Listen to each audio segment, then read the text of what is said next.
treat, Commanders. Halloween's fast approaching, and so is November's Twitch Prime package. Are you ready? You better be. Care Package Juliet, which features new rental vehicles, a unique pumpkin-headed commander, and other bonuses, is here. As well as the treats in this month's package, you can get your hands on the captured King Tiger. It's got the best armor at its tier and will protect you from ghoulish forces. Its gun will help you fight off any enemy, even if it's something straight out of your nightmares. As always, there's a collection of missions with great rewards, specifically for the captured King Tiger to take on.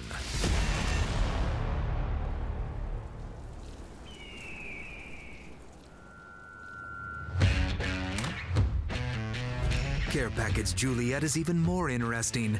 Get your hands on 2 new rental vehicles, the Tier 7 American Tank Destroyer M56 Scorpion and the Tier 8 Chinese Light Tank M41D. If you like what you see, you can purchase them at a discount while the Care Package is active. A unique Halloween commander, Patrick O'Treat, with 3 perks: 6 Sense, Repair, and Jack of all trades. 1 day of World of Tanks premium account. 10 missions for ×5 XP when victorious. 6 give me something good to hit emblems. A collection of 15 premium consumables. And the Trick or Treat medal unique to Care Package Juliet. To get all this, click Claim Offer on the dedicated World of Tanks Twitch Prime page. Link your Twitch Prime and World of Tanks accounts, then click the Authorize button to redeem the offer. It's that simple. To get the captured King Tiger, you'll need to claim the special offer separately, but only once. Now let's get your loot. Already in the game? Just exit and log in again. Visit the official website to learn more. Good luck on the battlefield.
Welcome to this episode of the Tank Academy. I am Ikibu and today I will return as your tank instructor.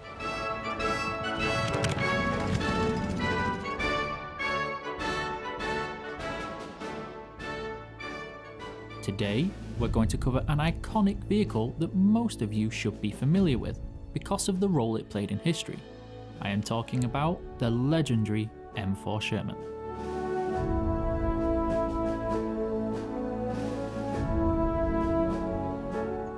The M4 allows you to progress without researching all the modules. Unlocking the turret first lets you research the Jumbo Sherman directly.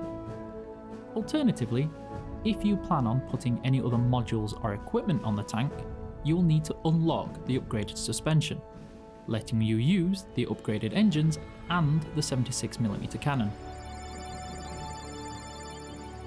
While the improved engines are quite nice, the second one gets unlocked as soon as you research one of the Tier 6 Shermans, and thus are not necessary.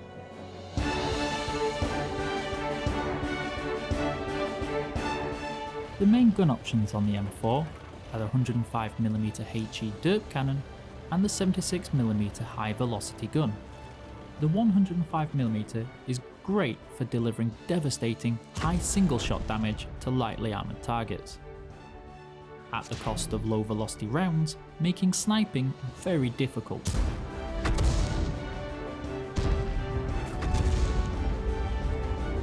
HE shells can deal damage to even heavily armoured targets.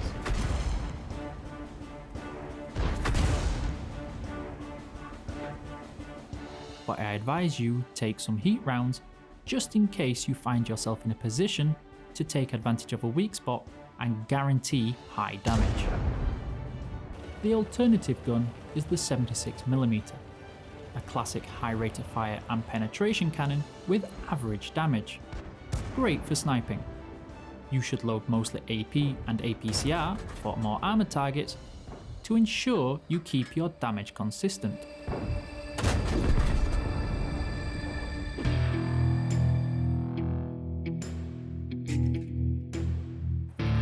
The suggested equipment for the M4 is the reliable combination of a gun rammer and improved ventilation. The remaining slot will depend on how you prefer to play. Either a gun laying drive if you prefer to take the 105mm cannon, or binocular telescope if you prefer the 76mm. If you're saving credits, you can take the binocular telescope, toolbox and camo net. These are free to demount and place on other vehicles.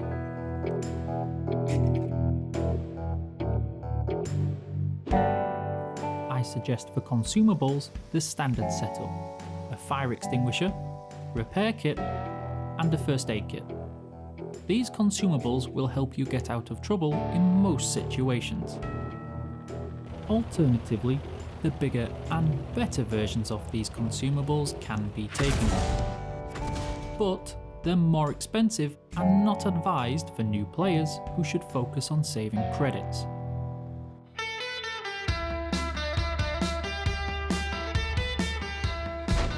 On the battlefield, the Sherman should focus on flanking and supporting.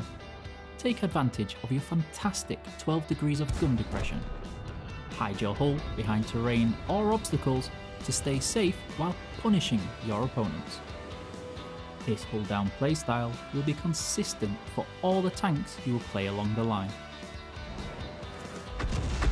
Should the enemy start giving you all of their attention, use your speed to relocate to safety or remain grouped with your teammates. Like any medium, your focus should be supporting teammates. Exploit open spaces to flank your opponents while using your great view range to spot enemy positions.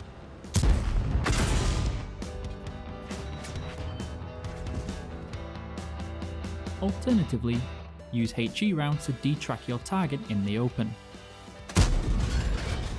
allowing your teammates to punish them, especially when fighting against higher tier tanks.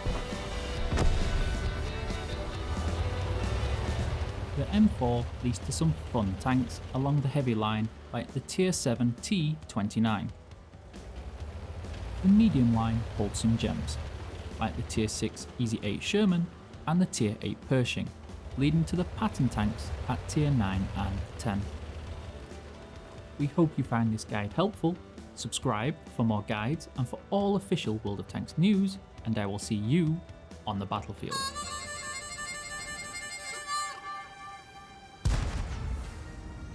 Fun fact, did you know there are 12 vehicles based on the M4 chassis in the game?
Hello, everybody. Welcome to the final day of the Paysafecard tournament.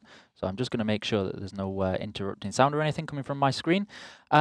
Welcome back. I'm sure this is going to be a cracker of a day. I'm Ikibu, the video content manager for World of Tanks Europe, and by the side of me is the very smartly dressed and dapper-looking. Wait. Who are you? I am Carrie Barry, of course. Okay. You should all know me by now. Hopefully, you would hope. It has been almost an entire week, isn't Yes. it? This is the 5th day of the tournament and the final day. So yeah, How I are you hope finding you Paris? are all used to me. What was your How are question, you sir? finding Paris? It's really good. I really enjoyed it here. Okay. And yeah, Glorious food? lots of food, lots and lots of food. To be honest, I've had a good week. Okay. So And I hope you have as well. yes, always. It's been a very busy week because we're planning for the end of year as well as doing this, so it's been extremely busy, but it's been awesome. There's been some cracker games, and I've seen a lot of emotes and pictures and memes coming through from facial expressions, with such as the... Haven't you added some more emotes to the chat? Yes, we have. The KEKW is, in fact, now on the channel and good to go, as well as a couple of others. That's what we all like to hear. Yeah. So we are working on adding some more. Of course, there is the Still a Better Love Story Than Twilight, apparently, with me and Keyhand, with Keyhand's face going on, which was a little bit surprising going on there. That is news to me, actually. So if you haven't seen it, essentially, I'm looking at this way and smiling at Keyhand, and Keyhand's doing this. Oh, yeah, I saw that And meme. so people have now started to caption this with Still a Better Love Story Than Twilight. And it's escalated a little bit from what I found out this morning. So that was interesting. But going on to back onto the tournament, we have the winners ready for yesterday to be shown on the screen shortly. And you can see there that the €100 going to the MVP players from the teams. Chosen by our experts, we have 4 of them. We have Daki, Keyhand, Steel Mojo, and Carrie Barry, who sat next to me. And these people choose, based on your nominations, who they feel was the most valuable player to their team consistently throughout those matches for each part of the day. Then we have the MVP chat winners. So these are the people who were voting and nominating in our Gleam links, which you can find in the chat. And then we have the followers, where we pick 5 a day. And of course, then we have the play of the day, where we have 2 plays of the day that were chosen for either their entertainment, so their funky plays, or something just spectacular but wasn't overall MVP worthy. The difference for today is that play of the day number 2 actually has 2 winners for the players, because there were 2 players who did an outstanding job on this clip rather than just one person. So yeah, congratulations to all of those. We have an absolute mammoth amount of giveaways taking place today. And so the first game that you're actually going to see is going to be a cracker of a one. What do you think? What are you expecting from this? Well, I think they'll both be crackers. As you said, we're right at the end of the tournament now. I am expecting a very good game. Obviously, we've got CSA versus Davey. And yeah, Davey, obviously the champions. CSA, as I said, my dark horse, they've made it pretty much all the way through the tournament. They're going to play, well, almost every game, maybe the final. We'll have to wait and see. I think that'll be a great game. The final, that'll be great as well. One of these teams to go through, I'm not sure. I think I've said CSA should win this. In my opinion, I think I went 4-2. Right. I think I'm the only one and who suggested that. But everybody knows you've been rigging these games for these predictions. So that's. I mean, looking back on it, I haven't been right as many times as people might assume, but I've been pretty accurate, you know. Okay. And so everybody can see there the progression of these teams to get to this stage. There were some surprises and some minor upsets coming out of there.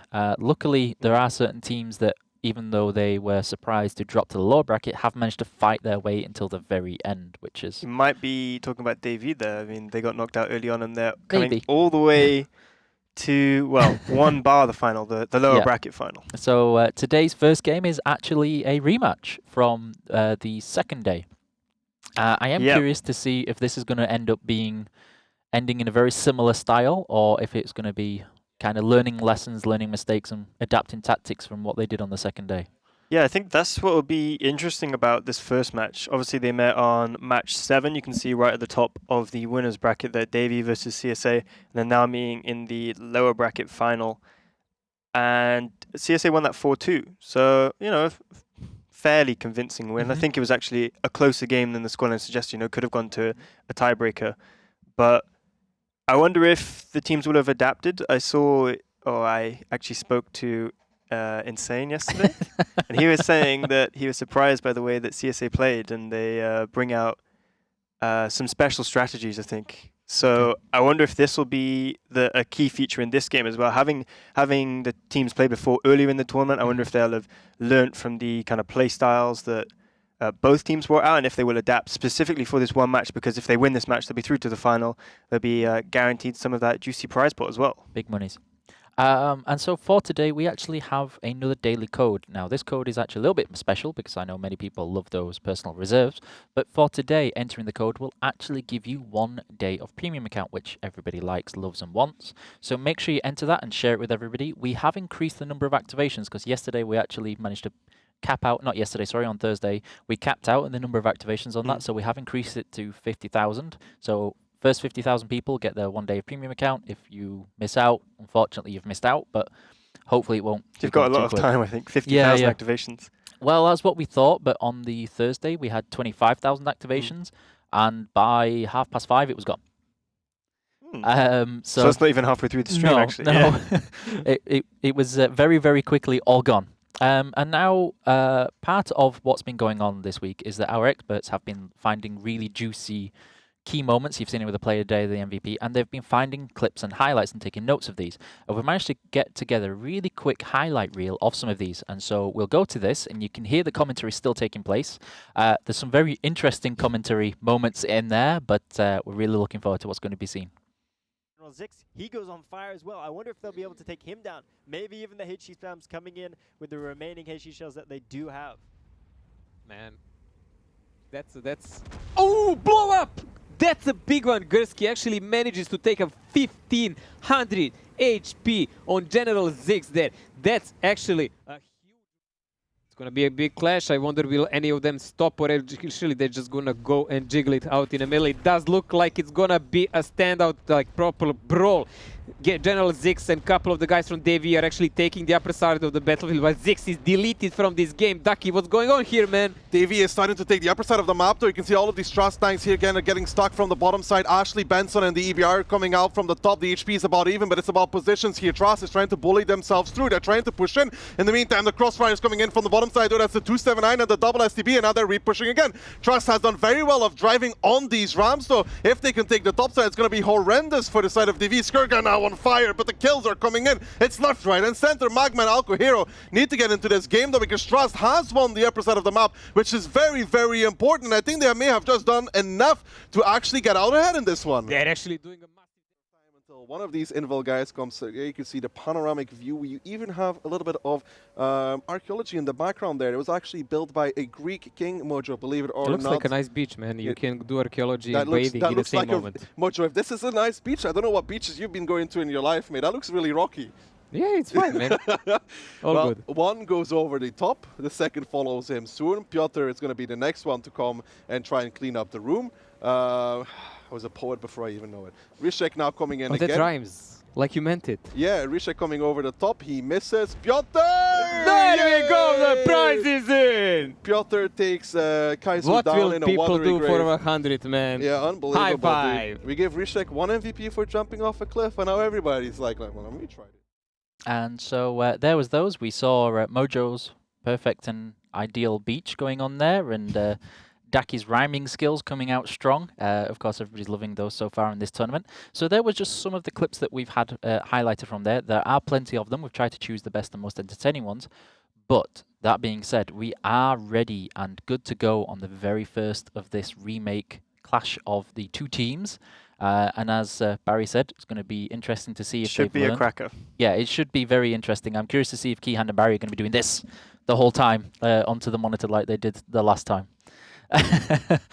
Keyhand's very animated. That you don't normally see it going on to the left and kind of like throwing headsets everywhere when things aren't going the way that they should. And so, yeah, that's all from me. And this is, I'm going to let Barry do the Passover special part with your wink. We haven't had it for a couple of days. No, I thought we'd given up on this. No, I really had. No, I made sure to surprise you with this one. Anyway, I guess we're going to throw it over to our casters, and I'm sure they'll look after you well. So excited. So excited. I think I'm hungry again. Anyways, Thank you very much, Barry and Iki, for the analysis there. Mojo, it is indeed a rematch between these two. It's a rematch maybe from the start of the tournament, but more like from the previous one when CSA lost 4-3 to Devi in a tiebreaker in a semifinals, and then Devi played against BGV PAK Fame in finals. So if it happens again, it's going to be quite a deja vu. Yeah, deja vu could come around here. CSA have something to say about that, though. They've already taken down Devi once. And Devi too. And Devi too. Okay, Mojo, it looked like. We don't need to rub it in, all right? You know, we just take them as a collective. I mean, I'm just saying, like, from the very start, both to the lower bracket because of that. Yeah, I thought me and Saka were friends, but, you know.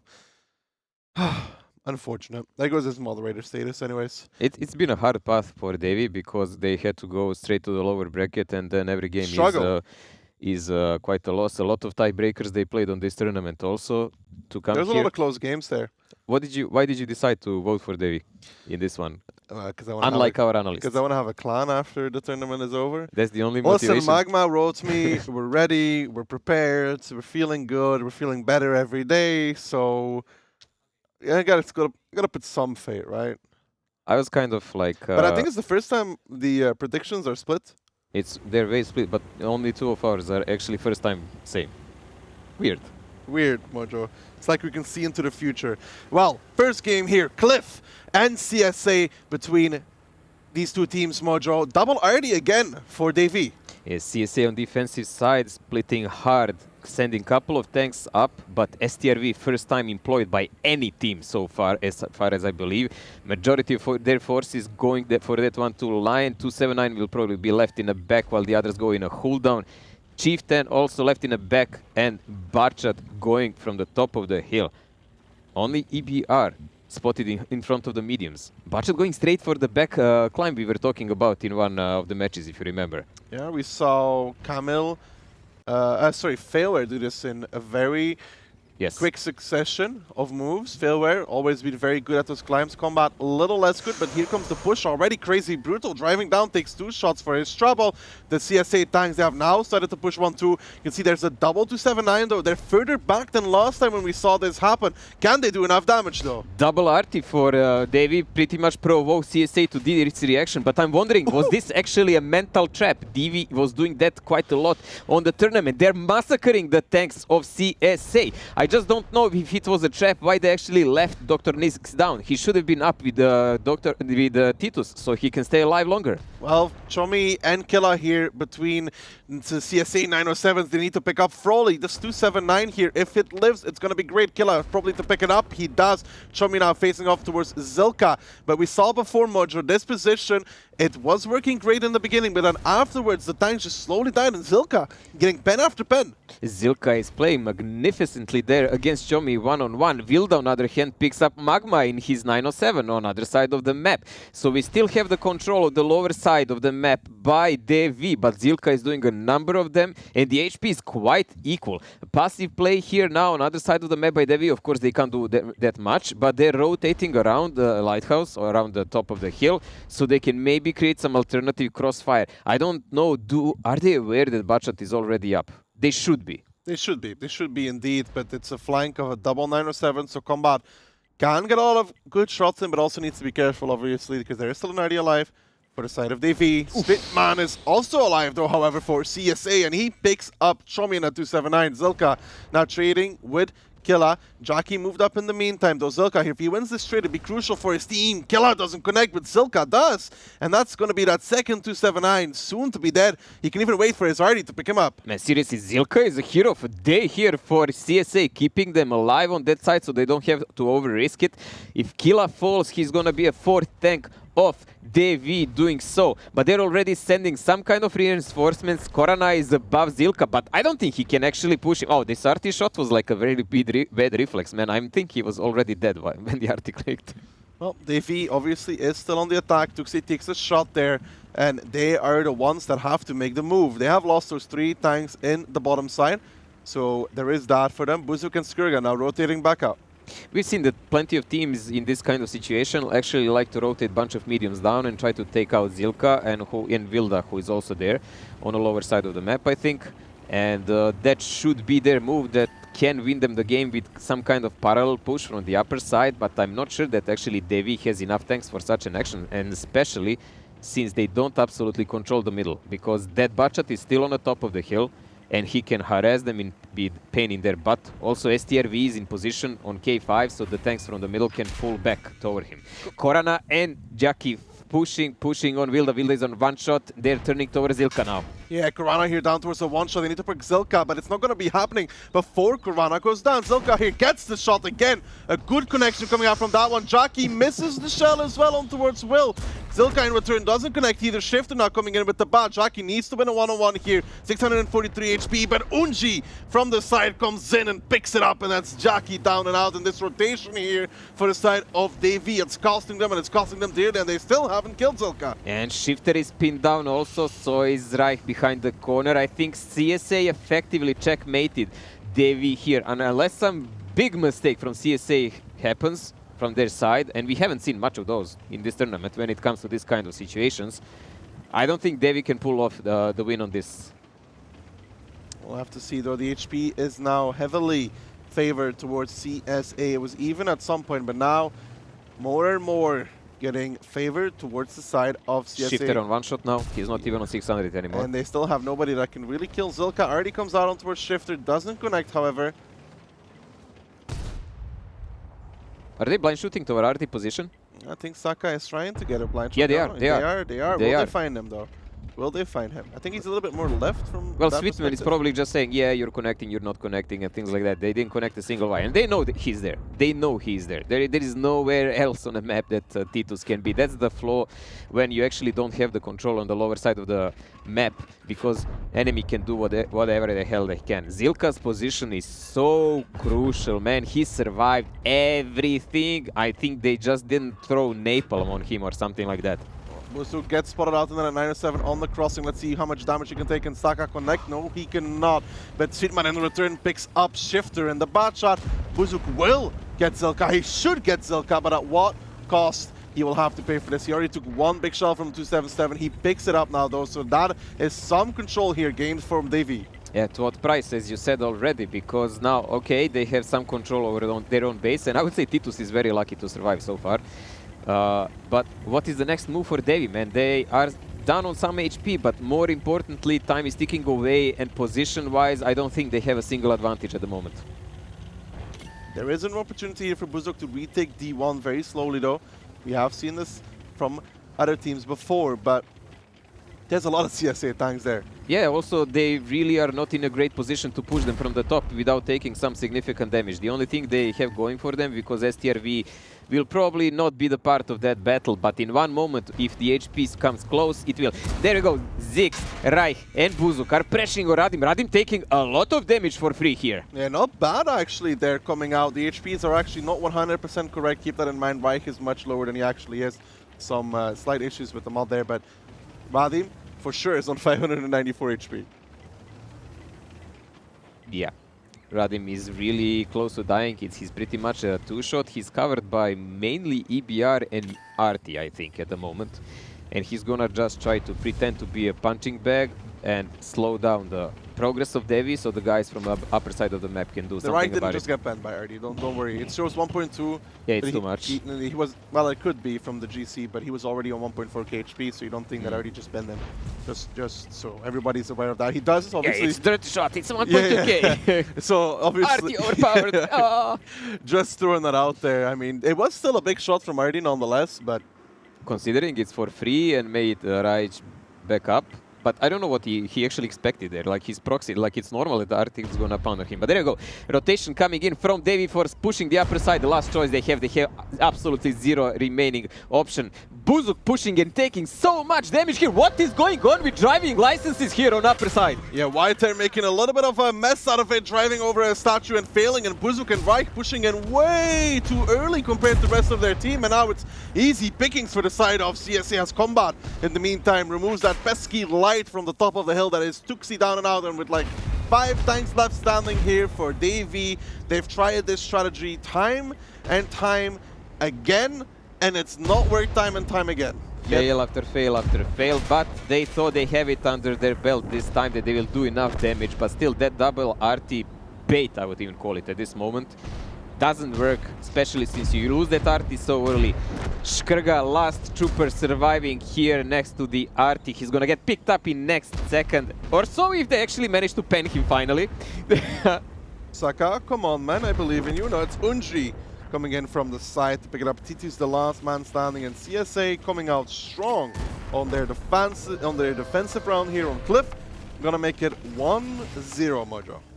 Well, good game for CSA, a great gift by Devi in that moment that they were not actually able to kill Zilka. Zilka, hero of the game, I would say, in this moment by far.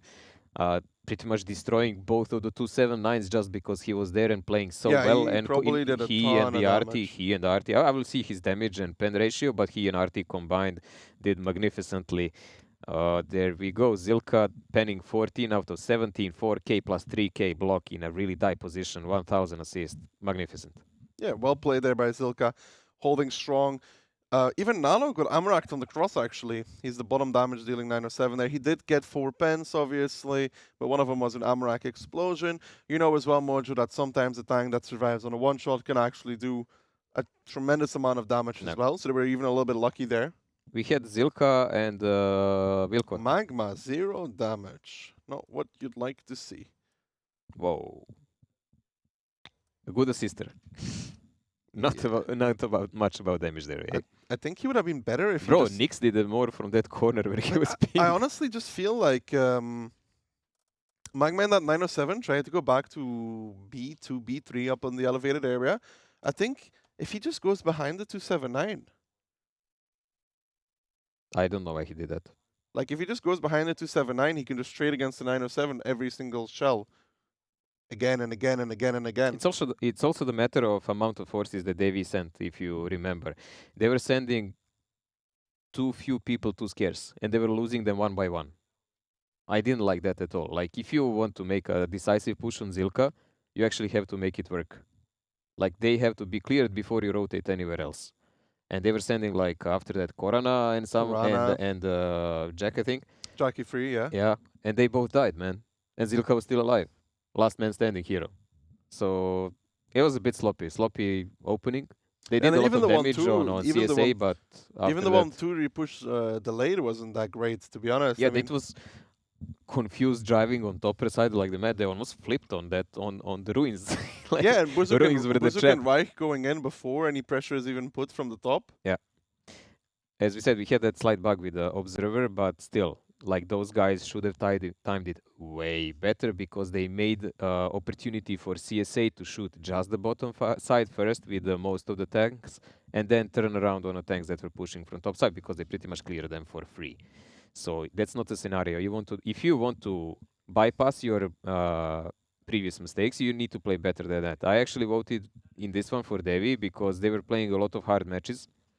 And I think they had time to regroup, and they were showing change in their strategies, which was like main focus point why I voted for them in this one. So they were looking at their mistakes, but this is not even about tactics anymore. This is sloppy plays. Now, lineups, Mojo CSA coming out with absolutely no RD, but the double STB and an EBR. And Devi still bringing out that RD. CSA playing mind games with them here a bit, as far as I can see, picking up even STBs, changing completely their tactics from previous times. On the other hand, Devi does have that RT and STB and EBR. I'm looking forward to see, is it going to be some kind of aggressive play by Devi? They do seem to have still a lot of tanks going for that cursed 1-2 line for them, but they have also quite a bit of them on top side, so they can't get easily overpushed, I think. I think they learned enough. Tuxi here. Good there is no driving. RT for CSA, so his main enemy are just approaching tanks. They obviously know that the majority of the tanks is coming up as there's nobody in 1-2 Mojo. Tuxi does need to try and get up on the hill at some point. Dr. Nix doing a slight shot on the CSA force, nothing significant, they didn't even feel it. The forces from Devi are closing in so they can support the push over, and CSA is actually not taking the bite. They judged the situation correct and stopped. They're immediately rotating around the hill, Mojo. What do you think of this? They left EBR on EBR. They know there is an RT. I don't think this is a bad idea, man. Like, they can establish some presence there. They know that Devi is also not in position really to push them. See the relocation there from the 277. Zeke's relocating on that J line. What is that 907 gonna do?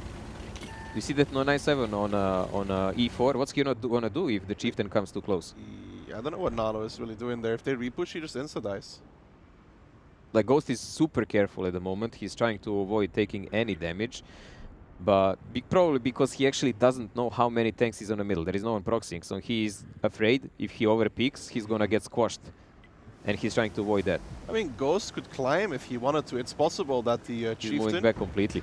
Ghost could be attempting to climb, to be honest. It is possible in a Chieftain. It's not the easiest thing in the world, but we have to keep that into account that if he does nail it, he can get up in a Chieftain. That is a possibility. CSA is making a strong play here. I think they judge the number of the tanks really well. They're gonna pressure on the General Ziggs. Like, they're gonna take some sporadic damage on the way there, but when they jump in the hole with Ziggs, unless he manages to just muscle out someone down in the water, he's gonna be dead as a dodo. Ooh, Ghost actually does make it up there, Mojo. That's very important to keep into account. He will be getting into a safe position behind the rock. That is very important. You can see now he is safe. They need to push on towards Ziggs. CSA now pushing around, but in the meantime, there's a repush from Davy into the middle of the map with majority of their forces. CSA could be caught out of position here. They do get a nice amount of damage on towards Dr. Hitman there, and they're now trying to play from the middle, from the rocks, and from this corner. Ziggs will go down, surely in that position over there, but can they do enough damage to make it work? Well, Shifter now absolutely getting nailed as well. Ghost is down and out actually in that Chieftain, and this is good for CSA.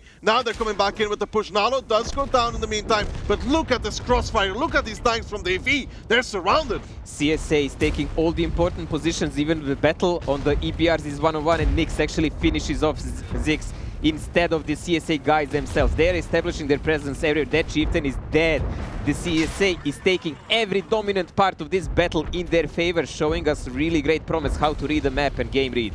Yeah, Cosmo there drops low, but it's all CSA. They're picking them off one by one. Jockey does come in with some damage from the backhand side, but this repush from Davy, it was maybe a little bit too late even if they wanted to do this, because CSA managed to make a beautiful crossfire between G8 and the tanks on the ramp, and now Buzuk, Killa, Jockey Free, and Nyx, the last 3 tanks, well, it was 4, now it's 3 tanks standing for the side of Davy, and 2-0 is going to be the verdict for Cliff, and they haven't made it easy on themselves this whole tournament, and it's not going to get any easier from this point on. I'm going to remind everyone, this is still best of 7, so 4 games, who reaches 4 games, he's done with this match, and he will go to play against Fame in best of 9.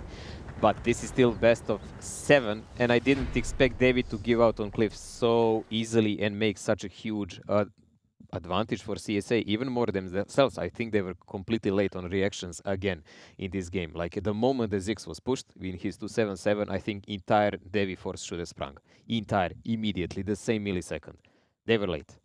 They were late, and they stood too much there. I think it was already too late, actually. It was probably too late. When they came around the hill, it was already too late, because they drove back into the middle, and they just got farmed by the STBs on the ramp. Jockey Free did a lot of damage with his 907 there, but what's the point? What's the point when the rest of the team is simply not there? Like, we have only 5 guys of CSA dying. Zeke should not be doing 503 damage there either, by the way, just throwing that out there. He should be doing at least 3 shots of damage before going down in a 277. He penned everything. I mean, even when he was cornered, he should hit 1 when they're approaching, and at least like 1 after. He fired only 2. Oh well, things happen.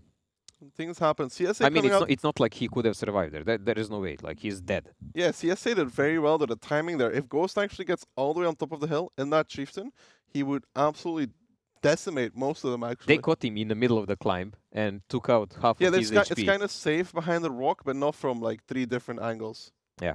So he was in a problem there. It was a matter of timing, and there is an additional thing I don't like about this game from Davy. It's again really slow-paced game and campy game. And I hope that they learned something from previous tournaments and that they will just not get triggered and try to randomly change the gameplay from what they planned just because of this kind of things. But most underestimated team on all tournaments, CSA, strikes again. 2-0, congratulations, guys. I mean, like, great readout of the maps. Good personal plays also. There is nothing to add there. And Devi, you should actually, I don't know, reboot. And let's see what will they do on the next map. Well, we'll have to see if they can bring it back. Mojo, obviously 2-0 down in a best of 7. That leaves almost no room for error anymore. Ideally, they need to take Prokhorovka, well, at least 1-1, right? Because if it's 2-0, it's over. But they would like to pick up both rounds here. Yeah, they would like to pick up both rounds. We've seen some harsh games played by CSA yesterday on Prohorovka versus Fame. It was... Like, both were down to the wire. Some good plays and tricks by CSA. CSA, as far as I noticed, when they play their tricks, they're not huge. They're just like slight alternations of the game, like putting Saka on top of the hill on A0 as example, and details like that. And then it all comes down to the players themselves. Like, effectively, I think CSA should have lost to Fame 2-0 there. There was a big chance, but there was a misplay by Fame players. And on the other hand, they still played really well against pretty much one of the strongest teams ever on European everything server. outside of that one cliff round was pretty good. Mm. Just a shame for that one cliff round, really. Yeah, it was it was just a bad trap Saka that wasn't CSA very made. happy about one thing, by the way. If you remember Live Oaks, Nalo got spotted in the EBR. Yes. And Saka said Nalo got spotted because he managed to keep one wheel sticking out of the bush. Ah, so that was how the guy disappeared in the middle of that swamp. Yeah, but that was the turnover of the game. Like, that completely turned it instantly around. I mean, Insane had to say a couple of things about what happened to Papa Paviani next, by the way. He was not even supposed to go there. You mean on Live Oaks? Yes, when he died in a second. Yeah, I somehow don't think that, like, you know, it looked a little... Awkward, right? Awkward. Like, there was no, reason for it. And you know when Kamil died to double arty shot? Uh-huh. He did the last millisecond proxy speed. He was not even there all the time. He just did the last peak and wanted to leave, and the arty hit him that moment. That's unlucky timing window, I guess. But Mojo, Prokhorovka now. 3 EBRs here, only 1 ID for both these teams, but double to 7-9 for the side of DV. It's not aggressive. It doesn't look like it. No, they're playing their slow plays here, trying to make a trap for CSA. CSA shifting a lot of forces toward the other side, like 7-8 line and so on, but it's not an aggressive play either. It's gonna be touchy-feely for both of the teams. But look at this, this is quite different. Actually, Davis sending 2 907s on E6. This is not something you commonly see or ever. Yeah, it's... and no one except EBRs on 0 line. The EBRs from that location over there spot driving out of 0 line, and you want to get the 907s to do some damage on the approach. Shifter takes one from the back. It's a 907 from the hill, I guess. Good connection. Yeah, Shifter doing the rookie mistake of pinging and driving at the same time, which means you're not turning left and right. And Tuxi takes a lot in his EBR, 549 left there. Tuxi is on the top of hill, right? Yeah, he's the one in F0. So we have double 907s of CSA slowly playing the hill. Now the EBR will push toward Tuxi. Was it a blind shot or not? I'm really not sure, but Sigo will push him out of his position. He has some limited support in 279s from the lower side of the map, but I don't think Sigo will make such a mistake as to overpeak it. His job there is strictly to push out. And nice connection by Artie here. Sweetman showing us that he is still the boss, and he manages to connect on Tuxi. Tuxi, lucky for himself, doesn't take a direct hit. Tuxi there, 244 HP remain. It's again not an ideal start for the side of DV. Yeah, you have 3 BRs and one of them is already on 1 shot and has to be replaced very soon by someone else. But where will you put him? You can't actually use him on 1 line anymore because that would be a huge risk. The guy who is spotting center will have to abandon it. So I guess he will just play some kind of support sniper at the moment and passive spotter because it doesn't pay off to lose him this early. In some moment you can always, even if EBR is 100 HP, you can just spring him behind the enemy lines and make their lives miserable as long as he's alive. I think it's interesting to note as well as Nyx's position in that early. Sometimes you do that intentional in A1. You put a tank next to him, and then if there is pressure coming out, the RD goes sideways, so the 907 does not die, even if the EBR goes through 2 line. Okay, that's actually interesting to know, interesting idea. It's definitely not a normal position for GC, and I don't think he can even reach the hill from there. I don't think. I think he can reach the 279's position, so very defensive play in that regard. But the hill is absolute safe for CSA. There is no one who can challenge them there.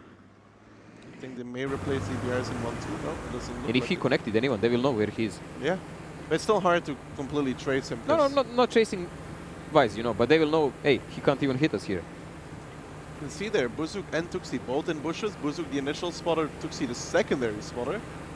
So 2 lines there. That gives opportunity for CSA what they did just now, and that's that EBR pressured up all the way onto E8. It's a good utilization of EPR, who is on lower HP. because the one on a higher can actually even bait and run away, and the enemy can think they clear the line, and they will still have one more guy there. And then they have to come in a proxy range to actually spot him. Look how far pushed up Sigo actually is here. He doesn't really see anything. Because the tanks from Davy are still slightly too far there. They are blind firing towards the hill. And what do you think is CSA's way to break this? So far, every time they wanted to break this, they actually went down to the water to kill the 279 and so on. The time is ticking away, 6 minutes by their lineup. Yeah, I don't see them breaking the forest at all. I think they're gonna have to do it again. To push 9-0? 9-0 and 6 line, yeah.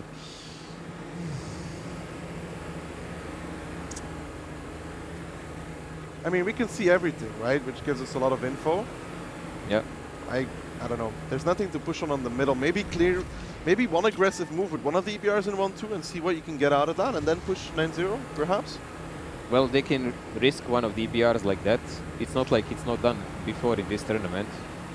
But it's a scary one, man. Like, do you want to waste him like that? But yeah, for that kind of info, yes, I guess they would. A lot of 907s at DV still sitting on that A6. They just want to play a rotation force. But we've seen many times over, if the team aggressively enough pushes on that 9-0 and manages to overwhelm the enemy there, if that counterattack doesn't happen in seconds and starts clearing the tanks, it's something you lose over time.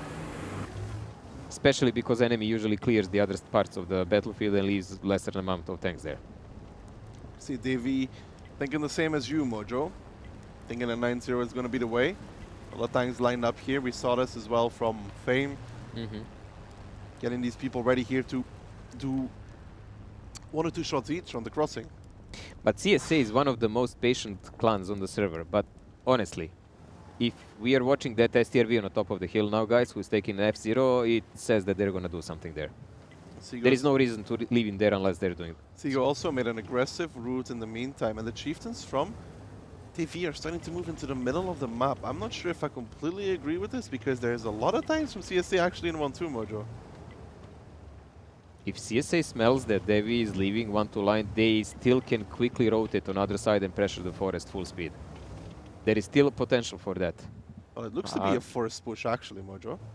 Because like if Devi keeps playing like this and allows these chieftains to get spotted, I think CSA will just do a split moment decision. They still have chieftains on the middle and a large force in the forest, but no, they're moving toward the forest, man, and leaving STRE just to cover the EBR, to harass the 279. There's not enough tanks here from Davy to actually hold that. I think it's 1907 in A1. Are these tanks spotted? That's the only thing we need to know. Are these chieftains on the middle actually spotted? Does CSA know they're there, or this is their kind of a blind play? Something they expect that Davy will not see coming.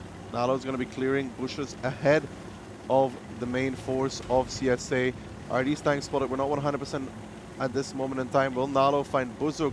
It does look like he's going to go up high. Buzuk gets spotted out now in that EBR. He's going to get deleted as Crazy Brutal picks it up. Now Tuxi is still there. Do they expect a secondary spotter from Davy to be in that location? They haven't found him just yet, but Nalo will. And Shifter goes down. Tuxi goes down as well. The rotation, it's here, Mojo, but is it on time? The full force of CSA is against Devi here. They will delete so many guns. I don't even think those 907s later will matter, no matter what they do. So aggressive play by CSA. They don't give a damn, man. They're like riders of apocalypse riding here. These double chieftains that were sent to the middle get obliterated by CSA. And now there's a huge pocket of Davy tanks that are surrounded and left by themselves in A3. And Ghost is already down to 342 HP. Magma in A1. 2 minutes separate Davy from match point for CSA. And here comes CSA. They're going to go right up. They're going to go right over, and that's a big guardian shell coming out from Svitman as Nyx goes down. The HP is dwindling, the tanks are dwindling as well, and CSA makes short work of this defensive hold of Davy and look to put themselves on match point already as they are moving towards 3-0. What a destruction is such a short period of time. Look at the difference in HP even. Like CSA is proving us time and time again. They have like big cojones, man. Like, seriously. How did they judge that the Devi is doing such a split? And did they, or they just decided, okay, we're gonna do a 1-2 and we're gonna actually make it work? Well, Killa is the last one standing, and that is going to be 3-0 for CSA. Not something many of us would have predicted, especially you and me, but Not even close. it's the way it is. Bro, not even close. Like, you can say the first game could have went this or that way, but like second cliff and this one, not even close. They rotated the whole team across into A3, by the way. Pretty much everything that was left. So the Chieftains in the mid just kind of died. It's not only that, like, it was already too late. You have 279s on the other side. Like, CSA read them like an open book, like they can see their map. It was such good calls. Also, those EBRs, I understand you have 2 of them there. Bro, but if you have no cover for them, why are they even like that? Like, what's the point? It's just a decent spread of damage for CSA here, guys. Nothing special to see unless Sweetman 200 stun, like assist. Or 2. That's really good. But that guy plays sick art. There's nothing else to say about that. That cluster shot in the middle of the Devi Unless was Luna pure counters smiting. him. Unless Luna counters him. Unless Luna counters him. Yeah, swift execution, getting 2 EBRs for free, then picking up the 2 Chieftains. Reich didn't even do anything. Skurga got But what to do absolutely when you deleted get as like well. 10 guys in your face, man? Maybe he could have done 1 shot at best. At best. Great stuff from CSA, honestly. Like, they get to defend now as well. As we say, most underestimated team on a tournament, and I underestimated them again. And they're just laughing at my face and showing, yeah, man, who cares what you think? And that's how it should be. Great plays. I'm just going to say I'm impressed. I expected David to prep for this way better and to play less passive, but it's costing them dearly now. It's costing them really dearly. I mean, I'm not going to lie, it kind of hurts to see it a little bit. You know, it stings. It stings a little Slightly. bit. Slightly. You should get used to it by now. It's but fine. in the end, like, if CSA is playing this extremely well and Davy just isn't, then CSA deserves everything. And they are just playing absolutely phenomenal. They read it well. They executed well. They did the smart thing as well, which is not drive down 2 line, Yes. but instead pushing into 3 line, killing the Chiefs, and then just bunching up, RD shoots, up and over, kill them all. No, man, such a nice amount of experience in that team. I would say the team that probably prepared the least for this tournament out of all the teams Actually true. came in, and it's just like this. The only guys who actually managed to overtake them so far were Fame, and it was still a tiebreaker game. And even that could have gone either way. Could have gone, yes. Like, we can debate there a bit, because when Fame beat them in some games, it was like 15-0 and 15-1. That also was also But- kind of down to the way that CSA played. Like this trap, they tried to make a trap in 1-2. Like I talked to Saka, I don't think they even fired really from 1-2 because he said they were trying to trap him. So when we were saying that they didn't do any damage No, from they it, didn't. They didn't. they may not have fired at all. They're trying to make a trap, and if the trap doesn't work, if they don't fall for the bait, then obviously you can end up in a scenario where you're forced to do something which will never work. Yeah, I guess they were trying to make Fame over push the upper side. Yeah, they wanted them to drive some tanks down 1-2. Yeah. And it never happened. And Fame never took the bait. They and that never was took it. the bait. It was just too much IQ play. And Fame was like, nah, who cares? Man, we move. We have all the info in the world. Especially with Seago not taking the hill. Saka was not very happy about him hitting the rock. Not once, but twice. Seriously, man, like there are guys like Seago and Papa, and they're sometimes such a hit and miss. They're both great players, like super skilled and so on. But sometimes, you know, they take that shirt off and it's like Superman, and other guys just knock them down dearly because they just went a bit too far. Like, we've seen it multiple times. Like, they can be the hero of the day or a tragic person of the day, but no matter what happens, they're the frontliners. No matter how it goes. Well, we'll see what's going to happen in this one. Seago actually played this one really careful, as far as I saw. And now CSA will be the defending and Devi attacking. I would still not scratch them off. We've seen Devi come back from the 0 result before, but this is going to be super hard, man. Like, you have to break defense on Prokhorovka. Then Himmels twice. And then Himmels or twice. Whereas CSA can do a surprising strat. Yeah. Himmels, I would say they even have the bigger chance on Proco than to break Himmels or twice. That's how I see it. Yeah, we'll have to find out, Mojo. They have to obviously start with Prokhorovka, where they are attacking. It does give them control over the map. We have discussed this. But can they actually use this control effectively? Can they utilize it? Can they make it work? I had And to what make a does peek and see what they have from tanks. What does CSA come out with? We saw yesterday. Not yesterday, we saw on Thursday how they used the 279 and A0. What's it going to be today? Well, let us see double 1 RT for each team, 3 BRs, Devi, 3 BRs, CSA. That says there's gonna be a lot of exchange initially in spotting, and if one teams take the short straw, it might cost them till the end of the game. We've already seen it in this one. So far, Mojo split 1 STRV and Chief in 1-2, with an EBR for CSA. Everybody else towards the rails. CSA taking aggressive spotting on the just middle part of the map, completely ignoring the hill. On the other hand, Devi sending pretty much everything they have, all the rail except 2-3 tanks in the forest and 1 on the middle. You see already again, Davey going very aggressive. Silka picks up Duxi, who went aggressive in his EBR. We saw this from Davey before. But Buzuk also follows him to the grave, and CSA shut this initial play down completely. Nalo here may get a little bit overconfident in his EBR. He is backing off. If he goes down here in return, it would be good for Davey, but this is going to hurt. CSA doesn't care. They already took 2 EBRs, man, and they know when this play happens, there will be a follow-up.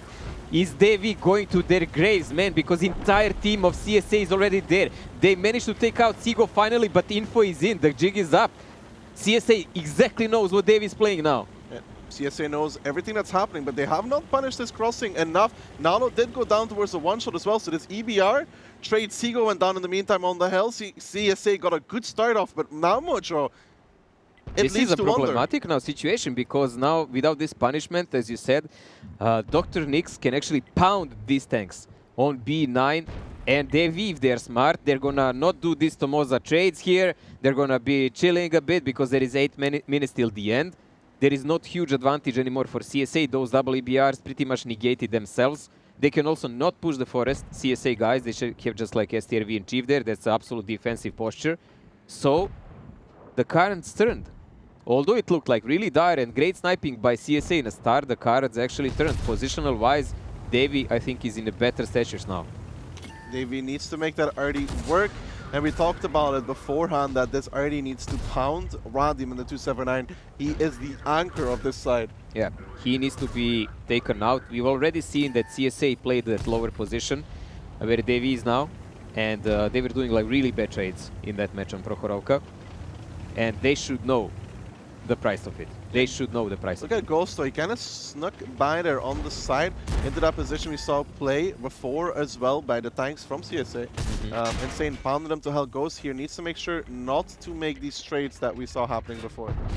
Yeah, he is actually doing really careful. He's doing the pen shots at least. So we'll see, is he on par?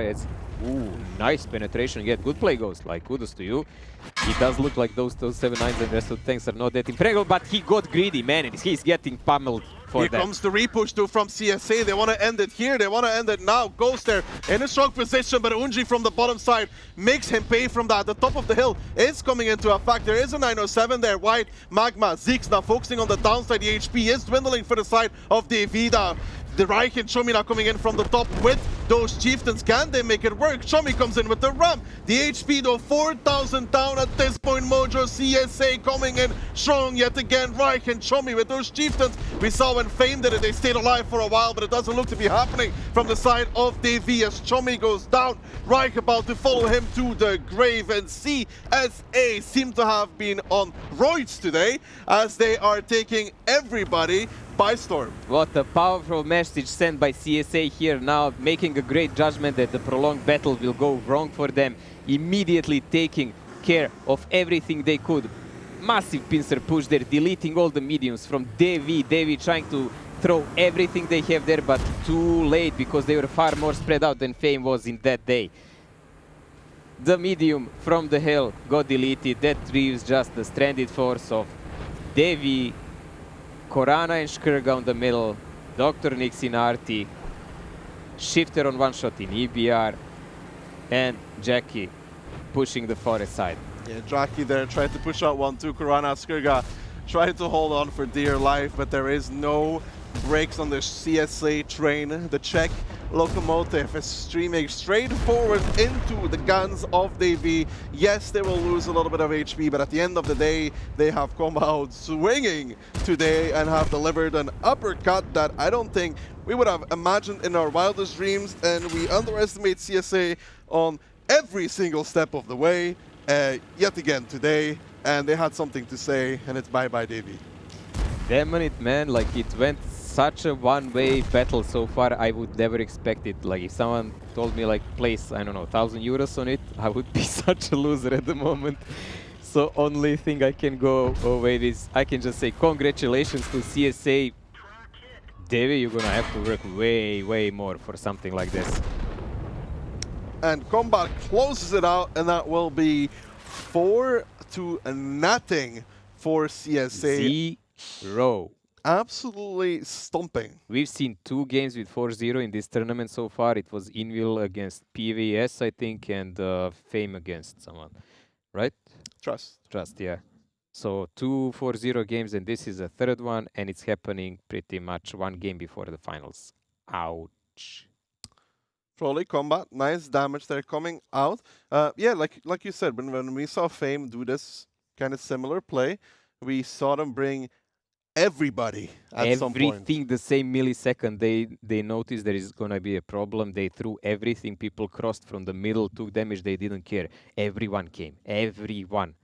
I mean, only guy in the forest that was on the other side of the map didn't join. It's about reaction times. It costed David dearly on this tournament. Saka coming out strong there with 119 damage and a kill. You must be happy about that. Beautiful Saka. Absolutely beautiful. Really, it's some team damage as well. We'll say that was during the game because Saka is a toxic player. Probably shot Seago in the back. You could also say he didn't care because everything was so nice, so he went AFK. Wah, wah, wah, wah.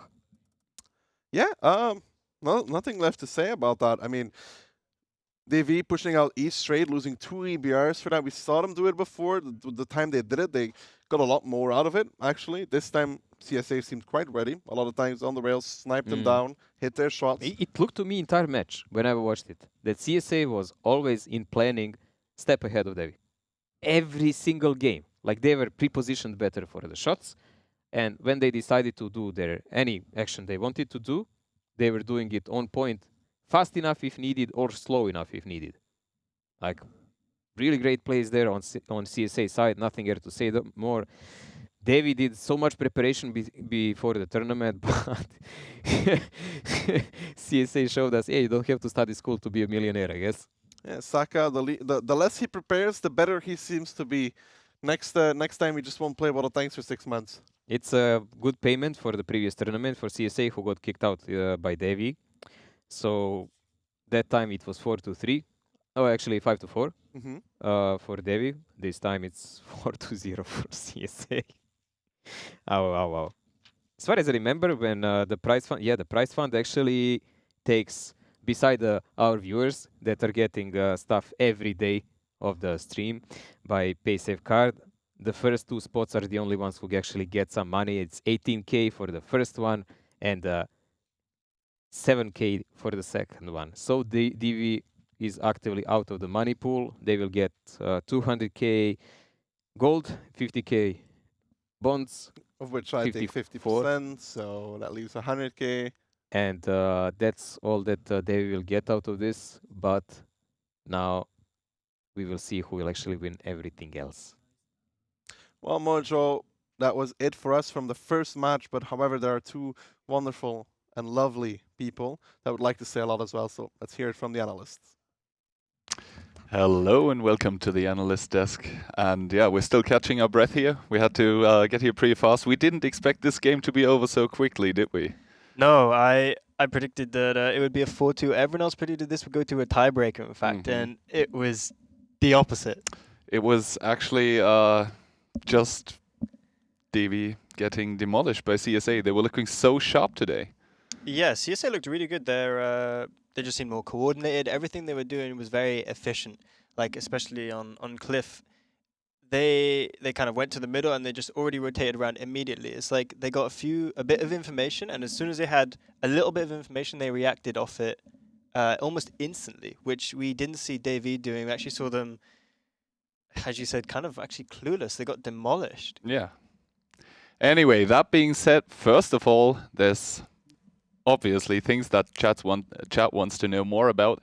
That would be the giveaways and all the stuff we have going on, which is quite a lot for this tournament. As you can see here, these are the MVP match winners from Thursday. We have Jakafar from Trust really putting on a show. He was constantly doing damage, constantly trying to carry his team, but in the end, unfortunately, it didn't work out. Then we have Alco Hero from Davey, who just got knocked out right now. Especially, like, I don't know, in every game he basically had strong shows, especially in the one on Himmelsdorf, where he did the 4-4-4 with the 50B that basically carried their team to victory. And then we have Insane, because, yeah, their team has so far not been defeated. Yeah, and I wonder if coming into the final now, we've obviously got that rematch against CSA. Maybe they will go down today, but so far they are the only undefeated team. Yes. Then also as the play of the day, we have Koma being penetrated by Farbcast, and he died on the Cliff match yesterday. He died 2 times within 1 minute. I guess he has to rename to Koma the UVP now. And the second play of the day is also Nalo and Delphin just carrying against Fame. Yeah, being able to decap, draw out the game.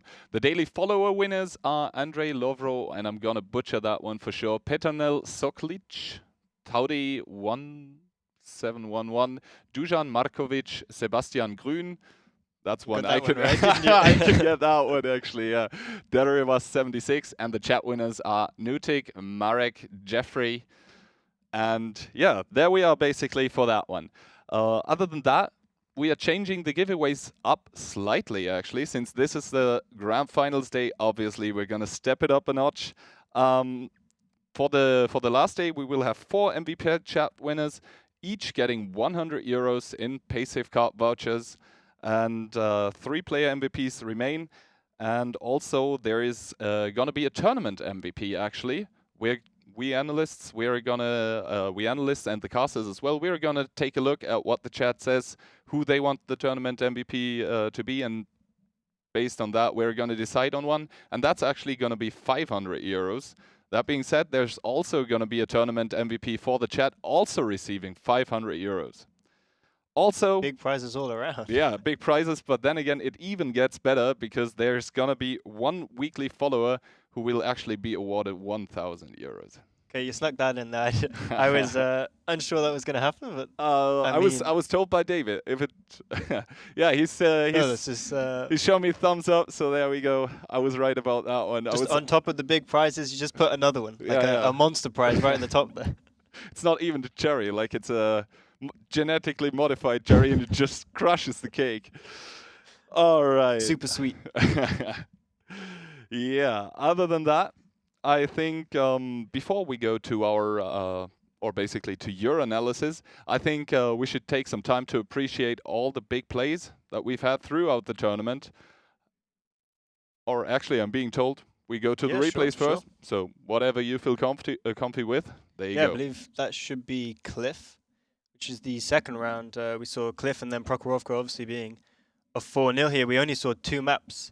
And we have the Cliff attack. This is round number 2. And just before this, you can see that you have the 907 to A3 from CSA. So just before this push comes in, there was actually only a little bit of information that CSA, I think they had. They put the 907 who was at A3. He was originally at B2, I think. And he was just gaining some information on the one line, and the rest of the CSA tanks were on the upside. You can see the 2 STBs in the mid and the 277s. These guys are actually quite far back. You got the STBs on the ramp and the 277s hiding behind rocks. I think one of them is hiding on the kind of the lighthouse part of the cliff, the cliff in the middle actually. And they're very defensive here. They know that the Davy tanks are on the one line, so they're staying back, and they're actually in a position to absorb any push. And you can see this big push from CSA. You've got about 7 tanks, I think, 6 or 7 tanks. They're all going to push around the outside now. And this is we haven't really seen this. This is almost unique because the tanks in the middle are playing so defensive that they can absorb any push. And you can see this push is coming out from Davey to counter the push from CSA. Ghost up top here, I'm not quite sure how he died so quickly as well. I thought he was in a much better position. He could have gone on to survive. And there's a small overcommit here with the 297s onto Zix, and you'll see an amazing moment which won't go down in the member of Nyx. He actually manages to team kill Zix down there, which is a funny moment. I'm sure we all got our Keck W's in chat for that. And this push from CSA was really good because being defensive on one side and being aggressive on the other side, they managed to maintain all their tanks in the middle. You can see they've only lost 1 tank so far. Davey have lost 4 tanks. And now Davey are caught out in the open because they've had to re-push into the middle. And you can see they're all just cowering away now. They realize that they're not in a good position here. And this was really, really good play from CSA.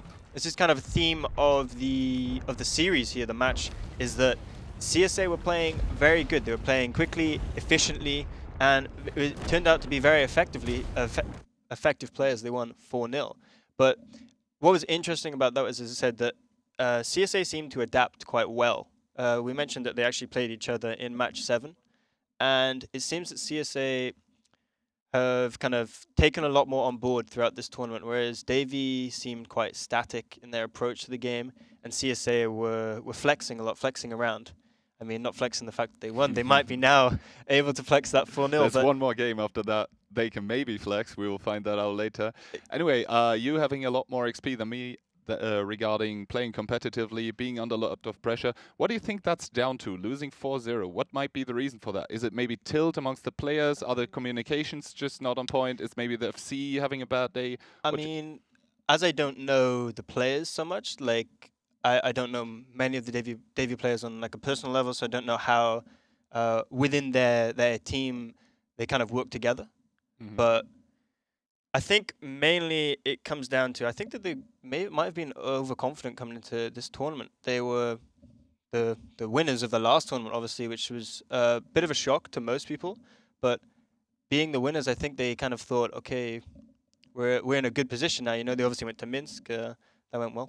But I think it was just overconfident because they got knocked out so early on, and then they just hang on in there. You know, they just hung on in there. Yeah, I mean, it was lots of tiebreakers. They got knocked out. They got knocked to the lower bracket in the first game, and then they managed to hang on until this final of the lower bracket. So they have been performing, but yeah, they've been doing enough, but just enough. But as we're now at the end of the tournament, obviously that was the lower bracket final. We're now going into the actual final.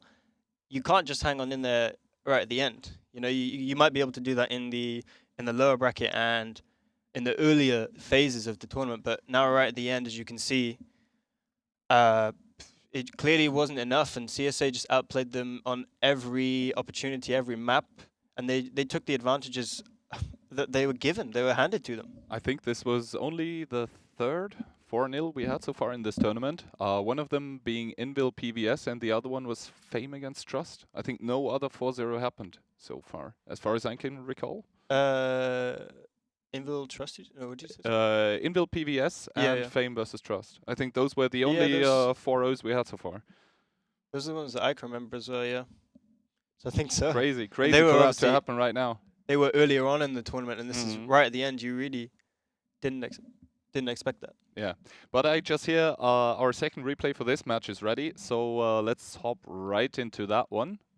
Yeah, we don't have too many to choose from, obviously, but this is a good scenario. We've got CSA, again, this is just showing how CSA were able to take the advantages that they were just given. They were very, very, very quick and aggressive in their approach. You can see there's only 3 minutes in this, and keep in mind that I think CSA are actually on the defense here.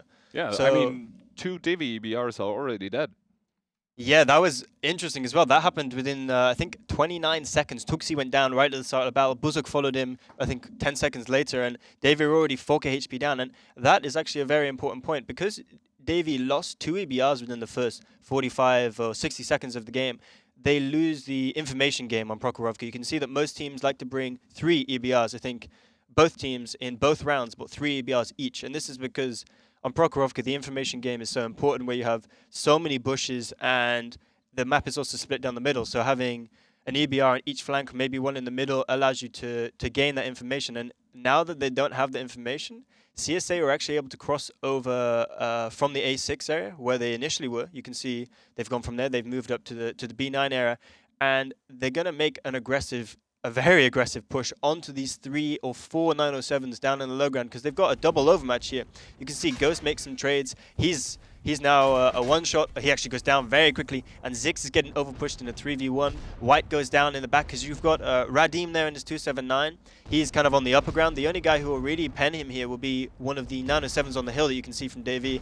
And Davey are forced into a counterplay here. They have to make this work for them, but this cannot work for them. They were isolated, caught out in multiple isolations on the 0 line, in the riverbed, and the Chieftains are coming in, but now it's too late. Komi, he's a one-shot. Reich, he's also a one-shot. He goes down, and this was just effective and quick play from CSA, and I said that was the theme that we saw throughout this entire match. CSA took it to Davey, and Davey clearly weren't ready for it.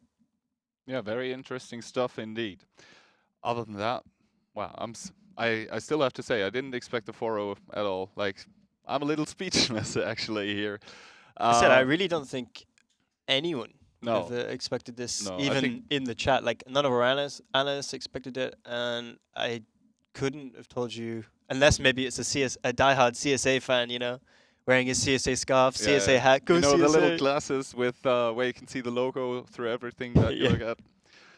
Maybe he would be the only one who would have said CSA will take this 4-0. Indeed, indeed. Other than that, I think we have some highlights ready from the last game. Before we hop to that, though, we are going to show the predictions we have for the next game. Those should be coming right up, and yes, we see. Actually, everyone except Ducky. Yeah, Yep. everyone except Ducky going for fame. And yeah, I think that was... I mean, we had to make the predictions before we knew the outcome of the other game. So I believe that I predicted 5-2. I think Mojo predicted 5-3 for Fame, and Daki predicting 5-3 for CSA. So the only one out of us four going for CSA, but they looked strong there. I mean, yeah, I mean, having seen that performance by CSA just now, I actually wished I would have given them a bit more credit. I think the one thing that we can take away from this is that CSA have now shown Cliff and Prokhorovka. So they've shown 2 of their maps, and most teams don't play Karelia because it turns into It's quite just a a camp 1-1 fest. split, basically, most of Yeah, the time. you can defend very easily on that map. So most teams don't pick it because, especially at this late stage in the tournament, teams want to be able to try and find a weakness, and it's difficult to find that weakness on Karelia. As you said, you have so much natural advantage, kind of on the defending side. So Cliff is a map where you can often take a 2-0 if you can innovate, as we saw CSA do, and same with Prokhorovka. I mean, that can come down to maybe a silly EBR misplay, but it can be quite tight. If you lose kind of an early duel, as we saw Davey did, it can fall down very quickly. So they've shown 2 of their maps where most teams will try and pick up around, because where it's not 1-1 where they can take an advantage, take a 2-0. So I wonder how that will work maybe against CSA, having shown those 2 maps. They said they probably won't play Karelia. They actually banned it in this map match against Davey. I think Saka bans Ensk every time, though, because he really hates it. And yeah, I think probably Fame might ban Karelia. We will see later. But anyway, I hear our video, the video we have all been waiting for with the highlights from the whole tournament, is finally here. So there you go. For now, everybody's like, well, let me try it. In a position, and Corona peeks on and out and picks up that Ashley Benson, and now comes Shay, here come Mayok. What can Corona do? Can he get another kill here? He misses, readjusts, 4 seconds left now. In the meantime, there's the 1v1 on the other side as well. Can he get the shot here? Can he get the high roll? RNG will decide this one. No, Corona doesn't penetrate the shell. Corona here needs to push forward now, get Shay Mitchell out of the game at least. Mayo will shoot him from behind. He's down towards 406. Corona, can he get the shell? In the meantime, Ghost picks up Maltu. That's very important. Corona gets Shay. Mayo should be able to get Lowe's out the kill. No, the low roll as Mayo gets killed by Ghost, who does not low roll, and it's going to be DV with 556 HP. Mid push is kind of spotted kind of early with Dexter. Gives them some information here. No reaction just yet. They are going to pressure forward onto the K line. Lithium there in the 907 is in trouble. Lithium is dead as a dodo, but I don't think they're going to stop there. The question is only what will they do after. There is a counter push from Davy 2 coming up on a K line, where CSA has 3 chieftains and maybe 1 907 on top of the hill. They're going to push straight through, Mojo, don't they? Yeah, I think they will, man. That would be the smart move. Stopping would be suicide. You can see Davy here, CSA here actually pushing straight forward, taking the opportunity of the tanks from Davy going K-line to go up and over into the dip and mainly unpunished as well. In the meantime, 2 more tanks going from Zero Line. Old Kings there getting focused out by those double EBRs. And Davy, can they actually hold on to this here? It doesn't look like it. Aladdin and Ultimate were actually picking the option to go forward, trying to get at least 1 gun out of the game there. But so much HP going to be lost here. The double RD also going to go down. And Davy, the second, getting caught with their pants down here as they lose. He's actually coming on a side I never thought will happen. They're pushing on a fortress of CSA tanks. There is Kalium and bunch of other tanks through Davy are going in. Anji will pay the price. But what's going to happen next, Ducky? They have to continue over. They have no more choice. Delphine's going to try and run away in a chieftain. Will he make it, though? We have to see at this point. He does actually make it across, and they don't really have a choice at this point then to commit again. If they're going to sit in there, they're going to get all farmed to bits and pieces. There needs to be another commitment now. They're kind of waiting for the chieftains to show up. Delphine takes a shell there in his chief. He's down towards 600. The RDs are about to come off reload, though, for the side of CSC. Aladdin's going over. They know they have to make this play. Can they make it work? They're going up and over. Allium gets focused down. Delphine gets taken out by the RD, but this play here for Davy the second. It's costing, and it's costing way too much for what it's worth. These first 3 907s that went over get picked up and cleaned away, and CSA, their fortress, holds strong. They knocked on the door, they breached through, and then got thrown back into the water. Godly intervention for this game to change. First step to the godly performance. Easy, never worried. Oh la la! No damage done! That's how you do it, boys! Yeah, there may be some slight issues with the physics, Mojo. I don't know if you've heard about this. No, working as intended. yeah, Xenti coming from the top. Wants to get off the hill as well. Risi throwing as per usual. Okay, Monster YOLO style points, and he dies. Man, okay. It's starting. I'm starting to believe. Listen, this is not Tony Hawk Simulator, right? Never easy carry picks him up. Yeah, I thought they might, as you said, just set up a trap because they had about eight guys in a fire line. And actually, this could be the trap that we're talking about. Will it work out? Or here comes Strauss pushing around the corner. PJ on the lead. Lucas in his 279 as well. This is kind of a one-way corridor. They're coming in, though. They're now getting enclosed by the guns from Nomi. And I don't know if this decision was the right one, as there's a lot of Nomi tanks here. And Lucas seems to be going down already for this trouble. The trap maybe got sprung a little early. Fabian.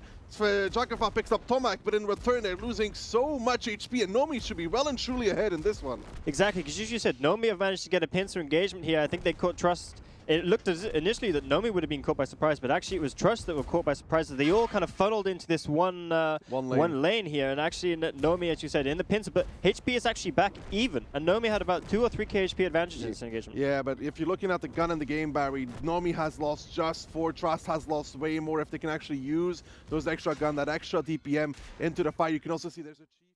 No, they didn't get. And that was it with our highlights from the Paysafecard Clan Rivals tournament. I hope you all enjoyed the video as much as we did here.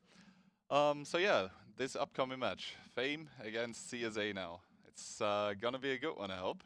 Yeah, and as you said, though, it's a replay of the winners bracket final. So now we're going into the grand final. That was a replay of the winners bracket final, and Fame obviously managing to win that. That was quite a tight game, but I'm not sure this will be the same. I actually expect Fame to kind of increase their lead personally. Over. I mean, Saka has been MVP quite a lot of times throughout the tournament, and it could come down to Sakalito's superior strategies.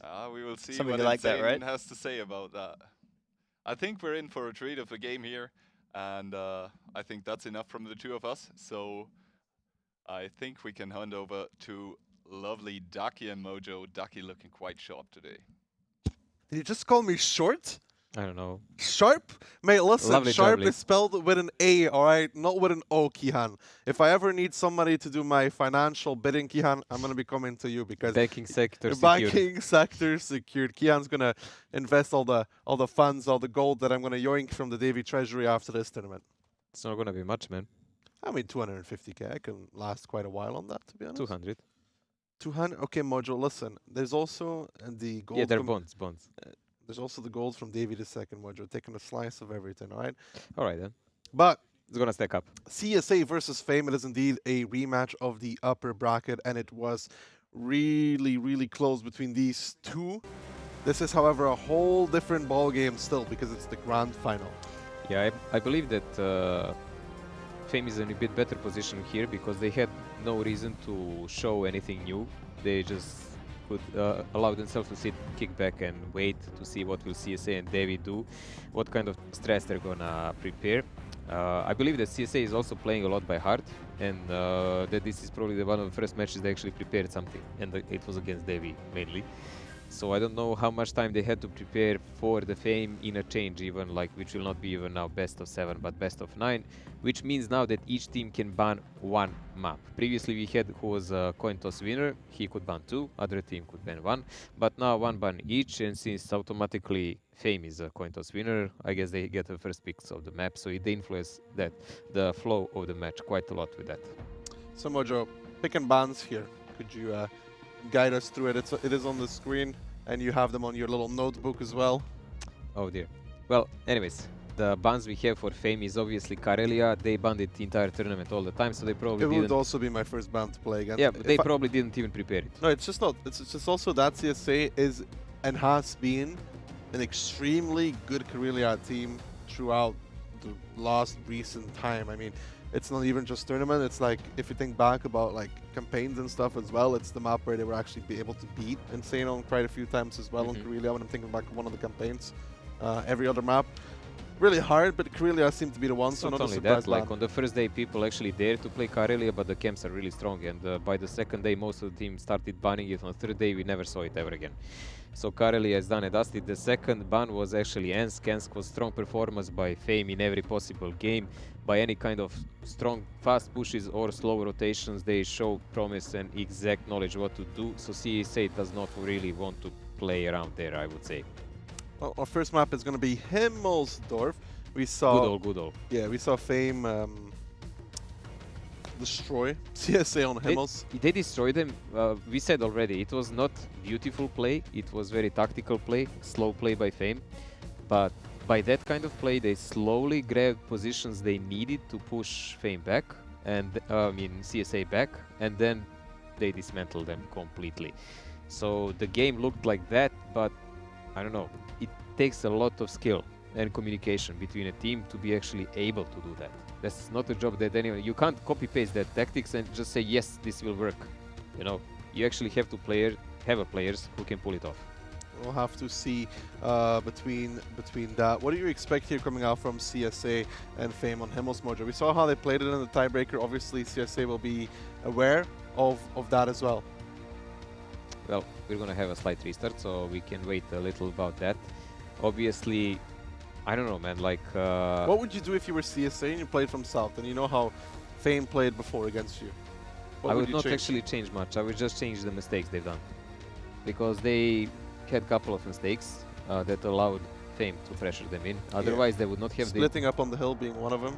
Yes, splitting up on a hill, taking random damage from Papa Pavian on the lower side of the map, where he should have not been, by the way. And What, the yeah. Binos? Yeah. Yeah, I also there's no way the Binos do anything useful. And Keen's like, it's part of the strategy. I'm like, there's no way, Keyhand. There's no way. We asked Insane last night, and he actually was even not supposed to be there, but it worked out, so it was okay. What, Papa in 279? Yes. Hey, it worked out actually quite well. Worked out quite well, and he was even top damage dealer, hitting those hairline shots and ridiculous RNG things. We saw like tossing a grenade over the hill, but you know, that's the game. It happens. But there were a couple of other mistakes, how they positioned the tanks and how they responded to the push of Fame. So I don't think in that regard they actually have to change much beside thinking of their own positioning, you know, because they gave Fame opening. Yeah, they all split up on the hill. They started leaving positions. They even started loading HE. So when Fame pushed around initially, I'm pretty sure some chieftains from CSA still had an HE shell loaded, which is not really ideal when a chieftain is coming at you from the front. Yeah, also one more thing. There is a lot of teams who succumb to thinking that, okay, we got here and we are playing against a sleeping dragon, because Fame is pretty much like a sleeping dragon that was away for a very long time now. And we are gonna try to surprise them by something like, you know, massive push here. That may happen in one of these maps. Like CSA will probably try something like that in one of the maps. But I don't think from the very start, because that's usually weak thinking that just ends you losing the game for nothing in a start. I want to see what CSA can bring up now. No more underestimating. You know, I would have hoped that at least you would have had some faith in CSA, Mojo. You know, we could have been together. I gave this predicament before the we could have been together. They forced us into it. We could have been together in our picks, Mojo, but no. I mean, that Barry and Keyhand, you know, had to stay loyal. I can understand this, right? From the outside pressure, but you, Mojo, you are expected so much. Bro, I say always what I think, and often it can get wrong. Also, Mojo, the chat was actually right. I looked at my phone during the last match, and there was a missed call from Shifter, and the message said help. Not sure what that was about. I saw a couple of those flashing on your phone. Yeah, it was a help, and then a help in all caps, but you know. So you're not casting next tournament. Yeah, we'll see about that. Anyways, Fame versus CSA. Himmelsdorf coming out here, 1-60 for the side of CSA. Ordinary tanks after no CSA battle. is super heavy setup and nothing going on with the mediums of whatsoever. 250Bs only. The replacement for medium being Sakalito in 260. Interesting choice there. Fame, pretty classic setup they use so far. A lot of 279s though, a bit more than on CSA side. So heavier and probably gonna play the lower side of the map more than them. See here, they're making room for that bat to come through. We saw it already in a few games. I can't get used to kills in this Fame. Yeah, well, you're gonna have to, Mojo. You're gonna have to. So far we see 4 guys down for the side of Fame, with 279 is actually staying at K7. Interesting play there. Are they planning to counter-attack 8? This is an opening with a second boundary, what they want to do in the future. That's actually a really significant piece of information.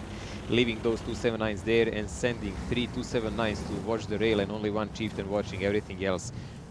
Fame does all the moves with their tanks very methodically and thinking about every position, guys. Yes, they can be wrong, but like everyone else, but compiled knowledge within these players is huge. So nothing is left to a case like this. Oh, Camille peeks out now, tries to see if there's more tanks from CSA coming up. We saw Tras do something similar, trying to bait the rotation out of Insane. Will he fall for it? Well, this is a big push here coming on 8 line, 4, 5 tanks, but Fame does have 2 279s already. The call is in, I think, because Chieftain already saw them. So they will probably close in to make a crossfire. A big push coming in from Fame, guys, around the hilltop, but CSA is still playing slow. Yeah, you can see here Svidman holding the angle. It's going to be Cosmo to come in round and trying to get the shot on towards Hulknig there in the Chieftain. In the meantime, the push from CSA, it's now coming on top of the hill. Can they catch something here, Mojo? Well, there is a big split from Fame coming in, so Fame now knows that there is something really wrong with this push, but that doesn't mean that these 279s on the middle can actually survive this.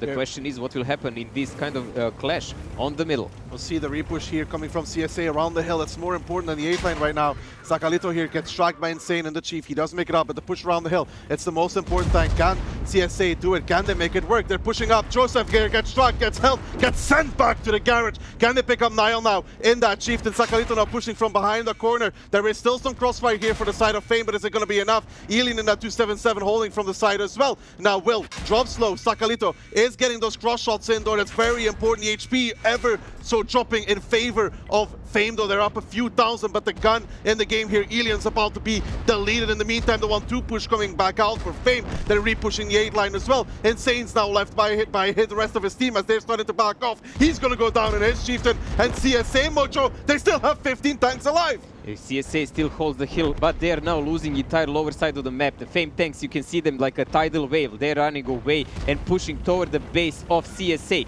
8 line will not survive for very long. They need to clear the middle also rather fast if they want to make this work. Otherwise, they will be in a sandwich. The tanks are coming on the 8 line. I think they're just gonna push, kill the yard as fast as they can before the CSA tanks actually manage to read it. Sigo and Dexter are very aware of that, and they're trying to chase Kaizu, Shokish, and Failware, who are taking all the damage to delete Radim and Sweetman. Here comes the 8-line repush from the side of CSA as well. Kaiser just about gets behind the whole tank. They are losing a lot of tanks here for the side of CSA. They need to be careful with this recommit. There's a lot of tanks holding there for the side of Fame. Nalo picks up Hulknig though from the top of the hill. That's important. They need to be careful here. They're getting kind of drawn back in to the guns of Fame. This is what Fame wants now. They're bringing out another repush here. Dexter goes down, but Seago is kind of behind the shield. CSA yet up in HP. It's left, right, and center. Nalo and Combat are the most important tanks at this moment in time though. They're still on full HP. Yeah, I think there is a slight change in the power here. Such a brilliant exchange of pushes here between these teams, but CSA does look to be a bit more stable now. Anji is alone. That's a big problem for CSA, but they managed to delete Papa Pavian. Duck of Death will probably take out Nanji, but Sakalito is pushing from the side. It's HP for HP, and so far CSA controls the upper side of the map, and I think they can counterattack them. Sakalito here trying to get the shot. Can he connect it? No, he doesn't. On towards Shockish. That is crucial there. Kaiser's now going to peek around the corner as well. Sakalito readjust. Can he get saved? No! Kaizu picks it up. Sakalito, they're trying to bring the game to his team, but makes a slight fluff of it still. However, Nalo now coming back in towards the 8-line. He's full HP, Mojo, and he's followed by Combat, who's also on full HP. Unji here, peeking out. He wants to get Shockish, but he doesn't even have to, as Nalo picks up one, Delphin picks up the other, and CSA, can you believe it? Coming in strong here on Himmelsdorf, having 5 people left standing. Yes, it was scrappy, but the strategy, Mojo, very intuitive. Nalo say, here comes the pain with his HP. He's been the critical point of defense of CSA, controlling the center of the map from the very start, finishing off lower HP tanks, prohibiting the rotation from Fame, and the final counter push kicking in now. Deha and Vale against 3 tanks of CSA, but they are not together. They are not together indeed. Valo here going to be the first one to get focused down, and then Deha will have to channel all the powers of Hentai Heaven to get out of this one, because Uwu, his daddy, is not coming to save him. It's going to be Delphin, Nalo, and Combat instead. Oh, we're going from anime to Hentai now? Well, Mojo, it's kind of in the same Some of these thing. moments did seem like kind of hard to, you know, approve from broadcasting levels. Total dirty play. Well, Deha now the last man standing, but Mojo, there's so much to talk about here for the side of CSA. Amazing game. Amazing game in every level. I think both teams played really well, man. Yes, but Such details prevailed. it was all over the place, really. CSA, I believe that Fame expected some of this by position of tanks, but they were maybe caught off guard by a couple of seconds for a few tanks that were rotating down. They already had set up additional positions. Low, and is that Unji? I think below him. Yeah, that's Unji below him. And Nalo stayed alive on Sigo that and corner, Saka. saved by Sakalito for a long time. Otherwise, he would be dead. Nalo was that center position we were talking about, and like this is almost 6k damage, 4 kills. Yo, That's like Saka may have fluffed. amazing. I will say he may have fluffed that one shot there. Yeah, He may have fluffed it. He did fluff it. Let's be real about it. But he saved Seago. Yeah, I mean Anji. Listen, there's a lot of micro plays there which were very good. Fame pushing down 8-line. Fame pushing down 8-line was great. I even think that Crazy Brutal there in his chieftain made a little bit of a mistake because Froley was rotated from behind. But like you said, both these teams making incredible rotations. Amazing. Fame bailing from the hill when they realized they was lost, leaving Insane there. That's what they had to do. Repushing 8-line. Froley in the meantime rotating back towards the north side of the map to hold the corner. Saka with the 0-line push on the side of Elian and Insane to clean out that as well. Then the 1-2 push coming out from Fame. The rotation from Nalo and Combat back towards 8-line. Even Dexter shielding one of his chieftains there on the corner. They realized they went a little too far. Shielding there as well. It's all these little micro plays. And then Fame coming back out, repushing 8-line again. Also, there was one slight misplay maybe by Fen, or maybe on top of the hill when they had Josef and Niall next to each other. I think there should be like one tank there. Yeah, right. We saw this happening to CSA as well, that when you play too far, it was exactly what happened to CSA. There was one chieftain too far. It was Seago. He got tracked once, and then he got tracked twice. And because they're above you, there's no way to get out. But so Fame still traded that hill really well compared to what he had. Like they did a massive amount of damage to CSA, and they almost turned the game around completely. That's why I say like Fame in one moment wanted to rotate 1 or 2 tanks down, and they started going downhill. CSA did a great timing, pushed in that moment, and went through all hail of damage and prevailed. Rotations were brilliant. This is what we were asking. What you were asking, what can actually CSA play? And we already said before, CSA is usually making some kind of small tweaks in play, but they have a big impact. And this was one of them, like a late attack on the hill, a fast bait on 8 line. Well, it's a good, strong start, which is what they really need as well, in my opinion. It's a strong start, a good start, especially on Himmelsdorf, Mojo. Traditionally, Fame map, not just on European server, and even on Russian server, doing extremely good stuff on that. Also, there was a bit late reaction from the Fame tanks on the rail side, 279s. But never mind, we are going now to the next game, where Fame will be attacking and CSA defending 1-0 for CSA. So far, it is, just counting the amount of tanks down, it's a lot of tanks down for Fame, Mojo. Like, a lot of tanks down, actually. The CSA is sending vast majority of tanks on the top of the hill immediately. 4-5 guys staying down, monitoring the 8 line with 1-2-7-9, 2 of them going to the rail, and Chieftains for spotting on the movements of Fame. Fame so far not taking a big step over the hill, taking over the D3 position we saw that was used many times over. Which tank is it in there? Is it Deha? D3? No? Yeah. It's a 279. I'm not sure exactly who it is. It could be Deha. Deha, you always yeah, it's play Deha, it's 279 Deha, if it's in the play. Mojo, there's a lot of tanks here down for the side of Fame. There's a ton of tanks. Double down. butt shot, so they wanted to make sure they get the hill, which is not very But hard CSA compared to doesn't have a CSA doesn't bat. even have a medium. And we have a couple of heavy supporting them there, spotting Sakalito going really aggressive here, taking 1 or 2 shots, but Kamil now cannot spot the rest of the rotation. That's a big problem. Now Fame can farm them if they go around the How hill. many tanks does CSA know that are down? They know... Whoa. They know what's up now. They know what's up now. But how many tanks does CSA know that are down for the side of Fame? They can know only for 2 or 3 so far. I think they know 5, actually. Which is a lot of info. They need to do something with this over here. There is a 279, Duck of Death, pushing over the field to get an aggressive spot on the 8 line corner, proxy spot, and try to harass the tanks in the back. He can never be shot from the top of the hill, so only way for CSA to kill him is to actually push the 8 line or to kill him from the rail side.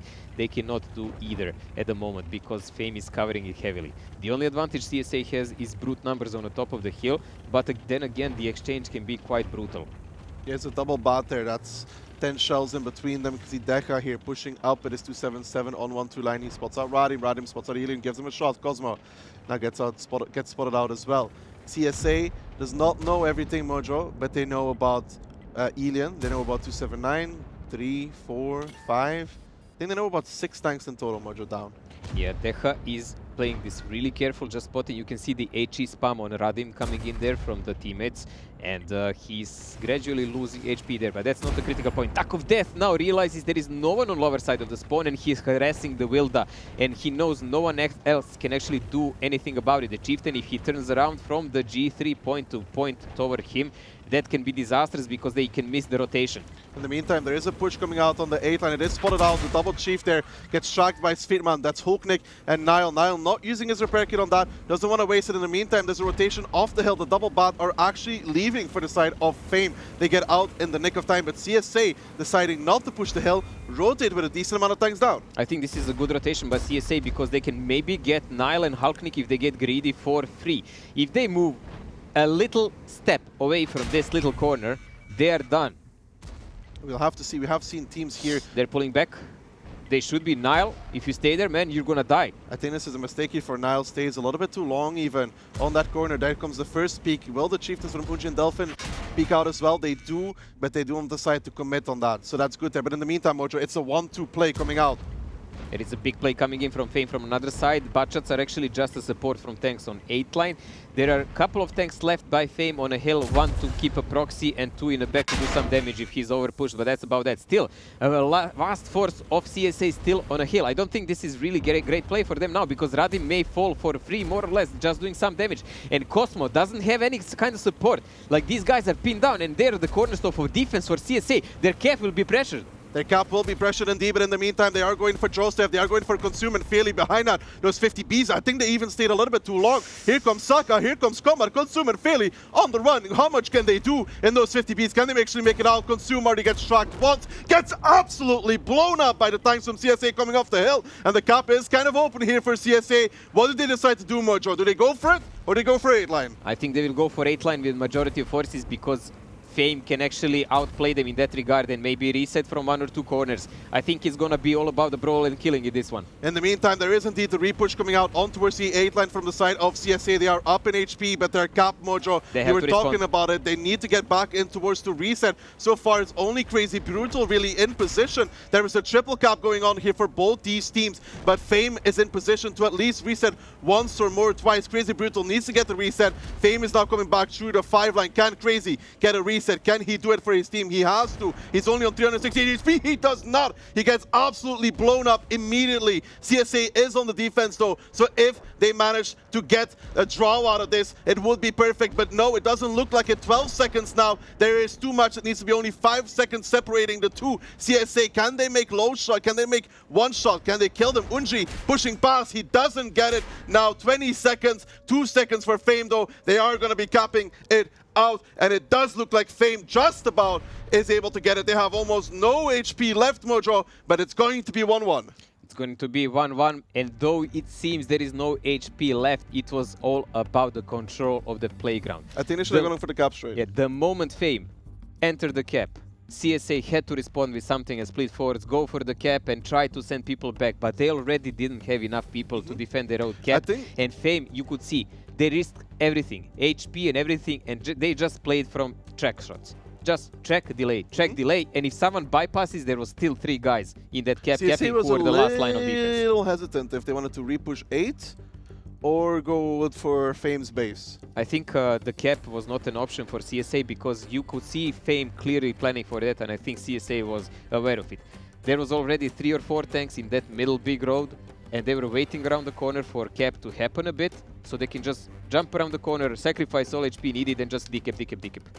And they were saving that HP for only that moment. And after that, they didn't care. Will they lose 5,000 HP, 10,000 HP? Who cares? I would have liked to see Mud. Actually, he came off the hill. I would have loved to see Mud rotate towards 8 line with those double chiefs and peek on Nile. And, yeah, I really thought it was gonna happen. I really think they made a misplay there. If like a big misplay even, because if this Friedman peeks, right, and then they peek with 2 chiefs and a 50B, one of those chieftains is insta-dead, right? Yeah, but man, Josef seems like a scapegoat for every game here. He's left to die first in every game by Fame Tactics, like what the hell. But still, again, a great display by both of these teams. It's highly enjoyable to watch them for me. I don't know for you guys, but I hope you're having a lot of fun. I like to see equal exchanges like this, where like very slight hesitation can cost you a game. It comes down to the wire so far on Himmelsdorf. Himmelsdorf is highly tactical rotational map that requires big knowledge of positions of each tank, plus readiness of FC to call the rotation in milliseconds. By both these teams. Yes. Like really great rotations. The only thing I guess I want to critique maybe a little is CSA was a little slow to push the hill IMO. Yeah. It was a little slow. I think they tried to shoot towards 1-2. I think at that point, the shots towards 1-2 are not important. It looks like they're like 20-30 seconds late. You get what I mean, right? If they don't shoot towards 1-2, if they just straight push hill with everybody, I think they get into the cap before Fame does.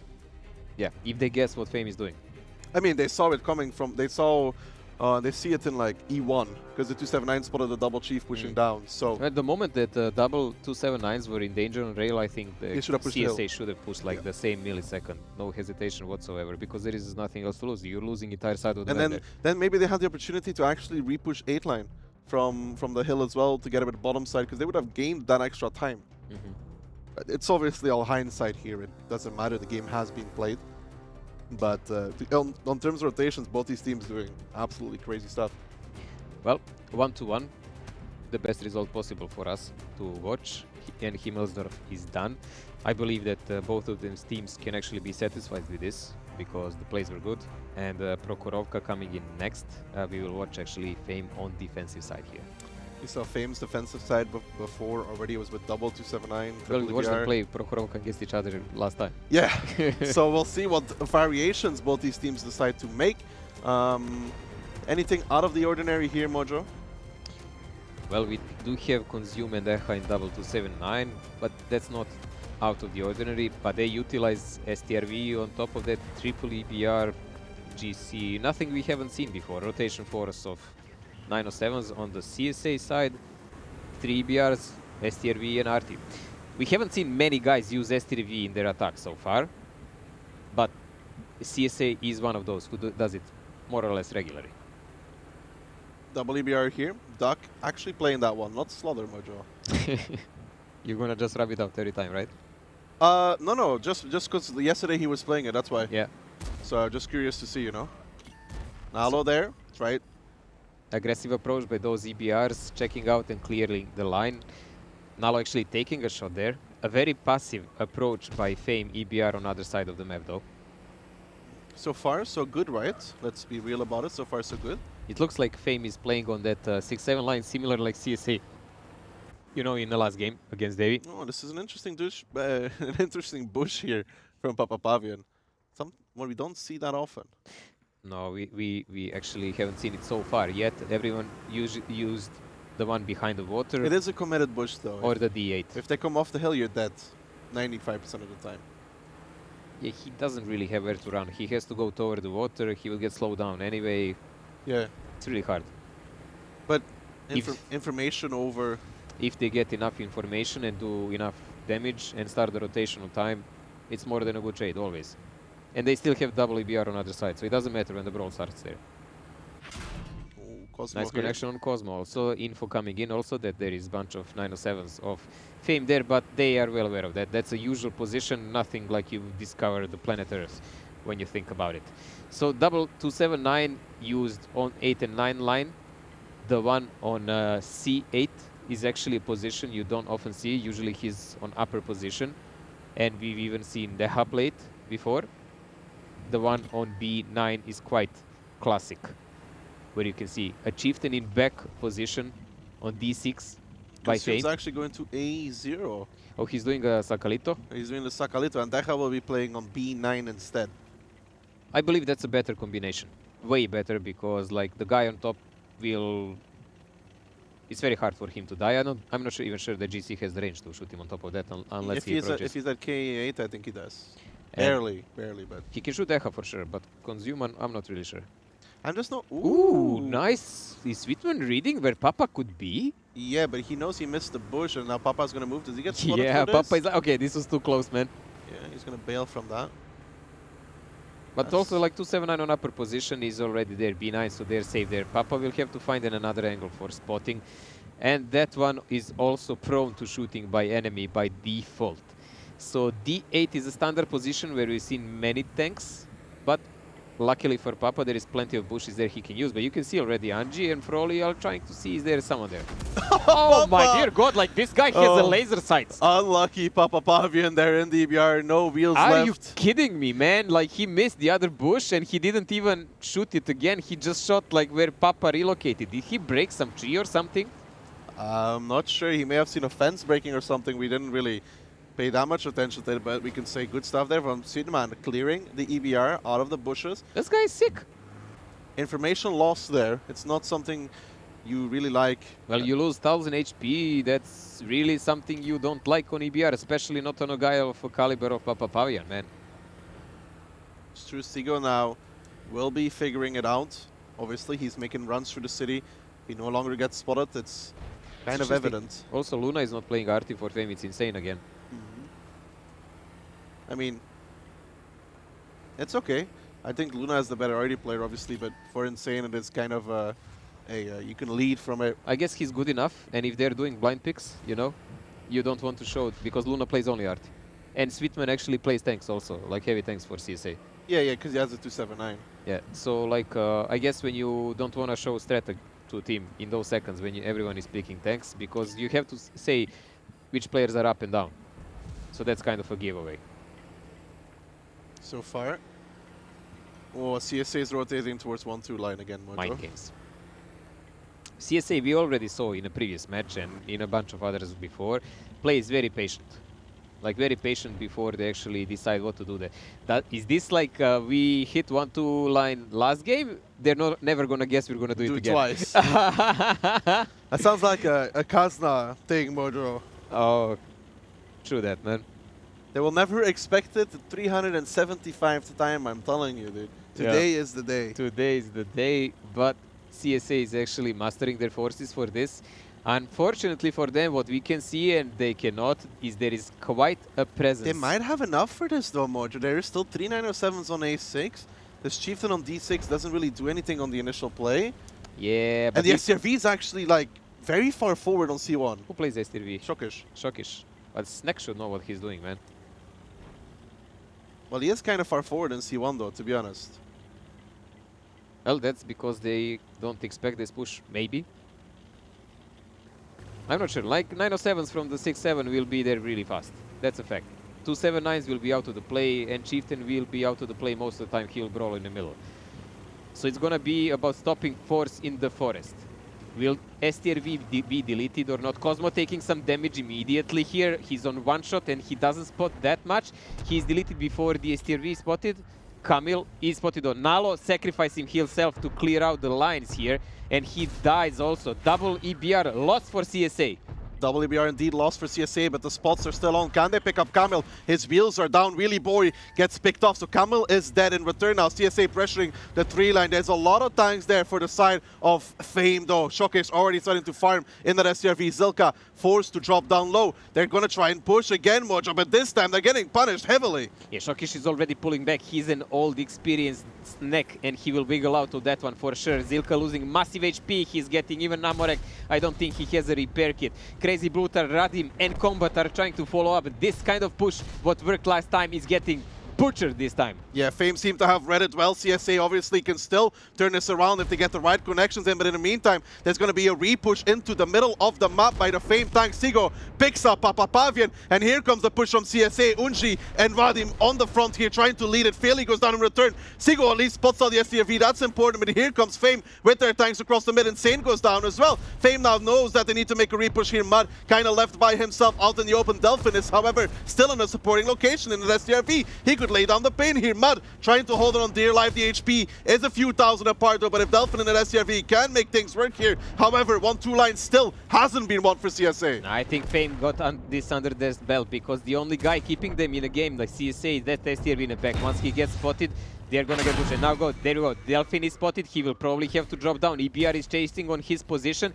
Now finally 1-2 line is taken by CSA. Slight HP advantage for this, 1k in their favor, but let's not forget, Fame still has those 279s, man. Tuck in the meantime drops down towards a one-shot though. Hulknik goes down in his 907. It's not clean here. And Mojo, I want to point out one thing. That's a double 279 alive for the side of Fame. And that is 5,000 HP gone there. In the meantime, there's a 907 coming back in from the side of CSA. Will from the top. There's no RD left from both these teams. And this middle repush may have just turned around into the faces of Fame as they're now pushing over on towards Froly. Froly will pick up Fail, where at least Vala's not with him. Now Vala will be forced to make the play, but Delphin already shooting from the back. Unji coming back in. And it looked sloppy, but it's working in the end. Yeah, actually, CSA managed to turn this around. There is only 1 minute and 45 seconds remaining.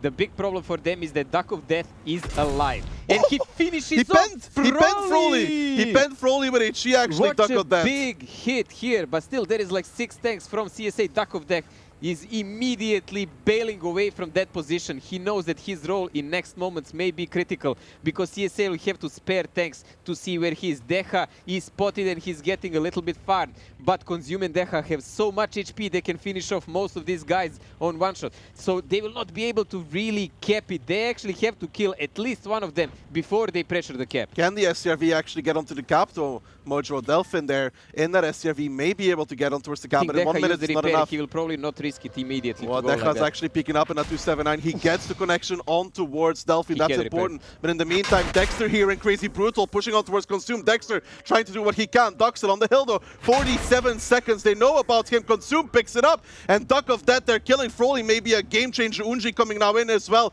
in his 907. He peeks out. He doesn't get the connection. Will gets tracked, gets held. The cap though, 35 seconds. They just about have that. If they can keep Deja tracked, it may be enough as well, Mojo. Keep that into account. Deja is perma-checked and he has then double wreck. He was blown up, I think now. Consume and Duck of Death are the last guys surviving for Fame. CSA! They're gonna go all the way, man. They're gonna actually pick this off. I really They didn't have see it by this coming. cap, I think. I'm not 100% sure. We'll see when I we think will they have 1 see. second advantage. I think they have 10. No, they have it. They think they should have it just about by cap. CSA on the attack. We'll see it. Mojo, not 100% yet. We'll have to see. Is it going to be CSA closing it out? I do think it is. We'll get official confirmation after that. But what a game. What a bloody game, man. Who won? I need to know this. I need to. Wait, we can watch the monitor, Mojo. And with the it's draw battle time expired. That's Fame then. That's Fame then. Oh! Yikes, dude. What the hell? They It missed looked- like half a second. It looked like they had it. Or like, Yes! It looked like they had it, but It obviously they connected, didn't. but there is always that like little lag time behind before you get like that goal. You Exclamation won. mark. Yeah. Man, what, like half a second or some... Duck of Death, Jeebus. Penning, Froley with HE may have saved that game. Yeah. Because Froley was they 400 had one tank Froley less. was But 497 HP. let us not forget also, they blew up Deja. Yeah, but that doesn't matter. In that scenario, it doesn't matter because How it doesn't matter if because, he gets like one because reset, he Deja doesn't was matter. perma-tracked. But I'm saying like, But if he's- anything wrong happens there, But it's and he it's, gets like one shot off that, it's STRV and 907, and Deja didn't have the kit like you said. yeah, he used it a while So ago for either- a fresh shell. With STRV shooting and 907 shooting, there's no way he gets out of perma-track. What an amazing game. What an amazing game, and such luck for Fame in this moment. Unbelievable. If this game decides the course of this match, that's gonna be no, just no, please not. Amazing. I can't even believe they pulled off like 1-2 line push twice in a row, bro. Like, that's amazing. And actually made it work as well. Yeah, I can't believe they made it make it work. Like, I really thought that Fame actually has enough forces to stop them there, and that when EBR and other guys come from other side, they will actually pressure the STRV in submission, you know. But the 907 we forgot about behind. It was Froley, I believe. Yeah, he came from the hill. He picked up the Chieftain. He picked up the medium. Vale was stuck between the two hills there. He couldn't Yeah, actually no, man. Seriously, Duck won this game with the HE pen. I think so. survive it Because on Froley 100 would HP, just would just chase, I guess, or they would send 3 to the cap. They would have additional guy for a push or cap or for whatever. They would have additional guy. Also, in one moment, Duck also checked the Chieftain, so they lost one more medium because he pushed alone on Consume again. So really critical play by a lot of players in this match so far, and we've seen only 3 games so far. Let us remind you all, this is a best of 9, so the team winning will be the first one to reach the 5. So far, 2-1 for CSA. 2-1, and it's kind of funny because It's down to a wire every game. it could have been 3-0 for Fame, and it could have been 3-0 for CSA. It's down to the wire every game. I like it. Me gusta. We'll have to see now. In spirit of the match, we hope that CSA picks up the next round. It would be cool. And actually, they deserve it, man. Like, they really deserve it. This is such a bummer now. I honestly thought it was capped, but obviously it hits 100, and then you need base capture coming up as well Yes. for it to win. So I guess they were missing like half a second. Something like that, like a minuscule difference. Like, such a bummer. Oh well, that's just the way it is. It's going to be 2-1 for the side of Fame, who are now transitioning onto their attacking side on Prokhorovka, Mojo. Let us see what did guys actually pick for us in the tanks. Double EBR for Fame and Luna playing the RT this time. Also, they have a Leopard play by Joseph's Vale. back out. Okay, CSA playing with 3 EBRs and GC STRV standard there. 1-2-7-9, no 2-7-9s this time in their defense. That's a lot of times going to 1-2 for the side of CSA in the beginning. Well, last time when they play against Davey, they went with a lot of tanks on other side, had a massive sniping round on 2 EBRs from Davey. They lost them both while they were trying to spot. I guess they're like saying, okay, we repeated the attack from the last side, let's not give Fame pleasure of countering, as Camille getting countered by Nalo and Cosmo, taking a lot of damage, but Cosmo taking a bigger brunt now because the Fame tanks connected. Bunch of mediums in the middle, not an opening you usually see, but I think they were prepared for the forest side spot, and that's why they were there. Yeah, in the meantime, EBR's trading off in 1-2 again. Camille, yet alive, 897 HP. That could have gone a lot worse for him there. The Chieftains are trying to get connections on towards him. I don't think they will, however. So now, rotations begin. big presence of Chieftains on the middle from the CSA, and the push is actually coming from the 1-2 line. 1-2 line all day for the CSA. Yeah, CSA now coming in here. Nalo tries to get towards the end. He will not be spotting out the SCRV. That's very crucial. 907's pushing in. Unji getting obliterated within seconds. Deja and Annihilator there in those backside tanks. It's not looking good for CSA. They try and make a play here, but 3 tanks down already. Map control being lost. And Mojo, can they recover? I don't see it's coming this time. Like 6,000 HP advantage. Fame with less number of tanks. Massacre them. This is like when you see something strong pushing and it takes the hit to the face and you're like stunned from the shock and you can't move anymore. This is exactly what happened to CSA now. They tried the push, they lost the light, that's okay, but double medium, they died within 10 seconds both. Yeah, they needed to pick up Camille there in that EBR much earlier for this to work. Should have bailed off of that afterwards. But still, that crossfire by Fame, amazing. Yeah, the thing is, the 907s don't actually get spotted early if Camille dies. That's the major issue. He spotted them. Otherwise, they only get spotted driving out of G2. Brutal. Crazy. Brutal losing almost 1,300 HP there. Yeah. Yeah. No. That hurts. Well, Dexter is the only one left in a dip there, so he's trying to keep in track on the Fame movements here by peeking slightly, but also Mudrats is on low HP on the middle. Artie will probably pound him and Wilda as much as he can. Fame can now really have a wide range of opening for ending They're this going game. to play on Artie for the next 6 minutes. I mean, I don't think they will, but yeah, they're going to soften those Chieftains a bit up, and then they're just going to push everywhere. Not even one side. I think they're just going to push everywhere. Dexter, they're still stuck in the hole. He will go down. Sigo is also on one shot. Cosmo is on one shot, so both EBRs are one shot. Crazy Brutal is already on low HP. Mudrats on low HP. Not a promising game. 10% of the CSA HP on Dexter there, caught in 1-2. It's not 100% safe there either. It's going to be impossible for him to live throughout that. Dexter is pretty much dead at this point. Artie comes out as well, 360. And 907 left there all by himself. Yeah, we have Delphine and Radim behind, but pretty much Dexter cannot move anywhere. And Fame is slowly closing in. As we said, they can work with Artie for a couple of minutes now and then choose what and when to push. I believe like they have such an advantage now because they have 14 guys alive. They can push pretty much everywhere and CSA can simply not cover anything because they have so many guys on lower HP. And to say the worst, some of them are in front line. They're going to die within first seconds of the push. I mean, it would be a miracle if they managed to recover the 6,000 deficit. Well, sorry, 7,000. It really doesn't happen against a team of this caliber. I mean, you can say a lot, and we've seen a lot of sellouts and turnovers in the games, but that usually requires some carelessness and a lot of action to go on somewhere on a map. Like, this is complete map control, domination, HB domination. Fame knows exactly what they're doing here. It's just not going to happen. It's just a matter for us to see how will Fame finish this. 21k against 13.5k.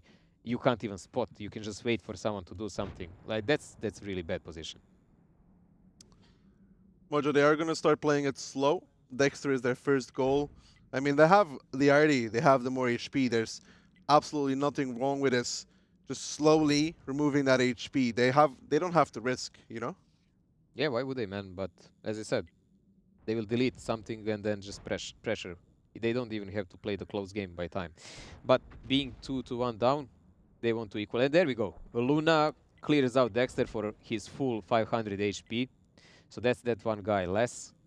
Sweetman is trying to do something about it, but I don't see who is actually he's shooting from the Fame. I can't see the connections he's making. Who? Sweetman. I think he was shooting blind onto Shokish and Consume on 1-2 because Dexter was pinging that he was getting shot from there.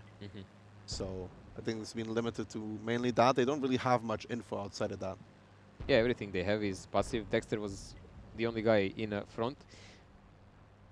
Interesting! Luna blind shoots Cosmo in his EBR just now. That doesn't help for CSA, does it? Like, we've seen quite interesting shots by these artists in Prokhorovka so far, man. Like, Sweetman was chasing Papa Pavian around, now Luna is chasing their lights around. And there is a positive gathering for a middle slash 1-2 line push to finish off the game for Fame. Now almost 21k HP against less than 13. 4 minutes till the end. They left only one medium to control the other side of the map. That's more than enough. He's gonna sit in a bush and see if someone is rotating out to shoot them in the back. The rest of the guys will just gather up, commit. None of them is really in that low HP except Papa Pavian, who is on half in his light. Yeah, so they may it even doesn't send matter. the EBR first to get some more information, get some shots in as well. That would be a standard move. Or the 279. Anything at this point is a possibility They can for throw them. whatever they want. I mean, who will even see them coming, man? Like, they can come 2 squares away from that 279, even closer, and no one will see it. Here comes the play, though, from Fame. Mop-up operation. It seems like expect- Deja is the main spotter. Deja is going to be the main spotter there in that 279. They are pushing the 3 line. They're going to push over the 3 line as well. Perhaps no. So far, they're just going to chill in the pocket. Deja going to be going forward by himself. Wants to get the spots out. Yeah, there's gonna be a follow-up. I think like they'll just bring Papa Pavian in full speed after Deja gets tracked and sidetracked and so on. So when he says, yeah, STRV is here, this is shooting from here, Papa Pavian will just go full speed, lit up the STRV, and then everyone who's waiting in a sniper just work on deleting him. Well, Once he Deca falls, here that's it. in that 279 gets wrecked really hard. Though Alien is spotted out as well, but Radim takes so much fire in return already from E1 position as well. Both these 279s will be going down, and that is still an equal trade. Delphin is now actually spotted out in the STRV. That's not what you want at this moment in time for CSA, as Radim picks up Deca. In return, though, the 1-2 line will be lost for the side of CSA, and Fame close it out in a fashion, a slow fashion, but a steady approach. And CSA tried the initial play, but afterwards they were left on the ropes, Mojo, on the ropes. Papa Pavian is now going for the further spot. He remained unspotted all this time, and just being a backup for Deja, they didn't need anything more. And now they know there is nothing left of this side of the map. Fame is finishing off the last remaining soldiers of CSA. Everyone who is on the other side of the map, they know they can just drive around it forward and die and play the next game. There is nothing left here. Let's move on, Mojo. Prokhorovka is going to be a 2-0 in favor of Fame, believe it or not, after that first round. We're moving on to Cliff. 3-1 going on now. Cliff, I believe by the plays we've seen so far, Fame is by far more dominant team there. Yeah, I believe so as well, but we can't underestimate CSA. No, no. Like the plays they've shown so far are just next to magnificent, except this one. And in this one, it looks just like Fame guessed really well what they might try. It just looks like Fame read them in advance here, did tremendous damage to those lights. If Camille dies there, the game can be different, but he didn't, obviously. You think like after they didn't like do anything there, they should not have even tried to push? No, you can't after, because the EBR just keeps coming and spotting. And this play can really work, but you need to pressure away the EBR from 1-2 line, which was Camille. Oh, Deja died. You need to pressure away the EBR there from 1-2 line. I don't even know how much Camille spotted. I'm kind of curious to see how much he spotted. 1.8. It's not that much, but still. You need to pressure away the EBR. Then you need to... Okay, so you send 2 EBRs, 1-2, right? How much did Alien spot? He was also the front liner there. Yeah, 1.8 as well. 1.9. So the thing is, you send 1 EBR, you do a lot of damage to Camille. If he goes towards a one-shot, he's going to go down. In this scenario, both EBRs really should have hit him, and maybe a Chief as well. And then you come in with 907s from the 2 line into the ditch. But before that, the second EBR, the one that is not spotted anymore, goes straight down the bushes and goes to spot the STRV and the 279. Now, in this scenario, 279 and the STRV just sat there for free, just farming. And the 907s got spotted early, so Unji was the only one that committed an insta-die. It was him and Zilka right after him, and they both died actually in those 10 seconds. It was just like pop, pop, done, and then entire CSA just stopped. Like, red alert, bad plan, but it was too late. It was too late at that point.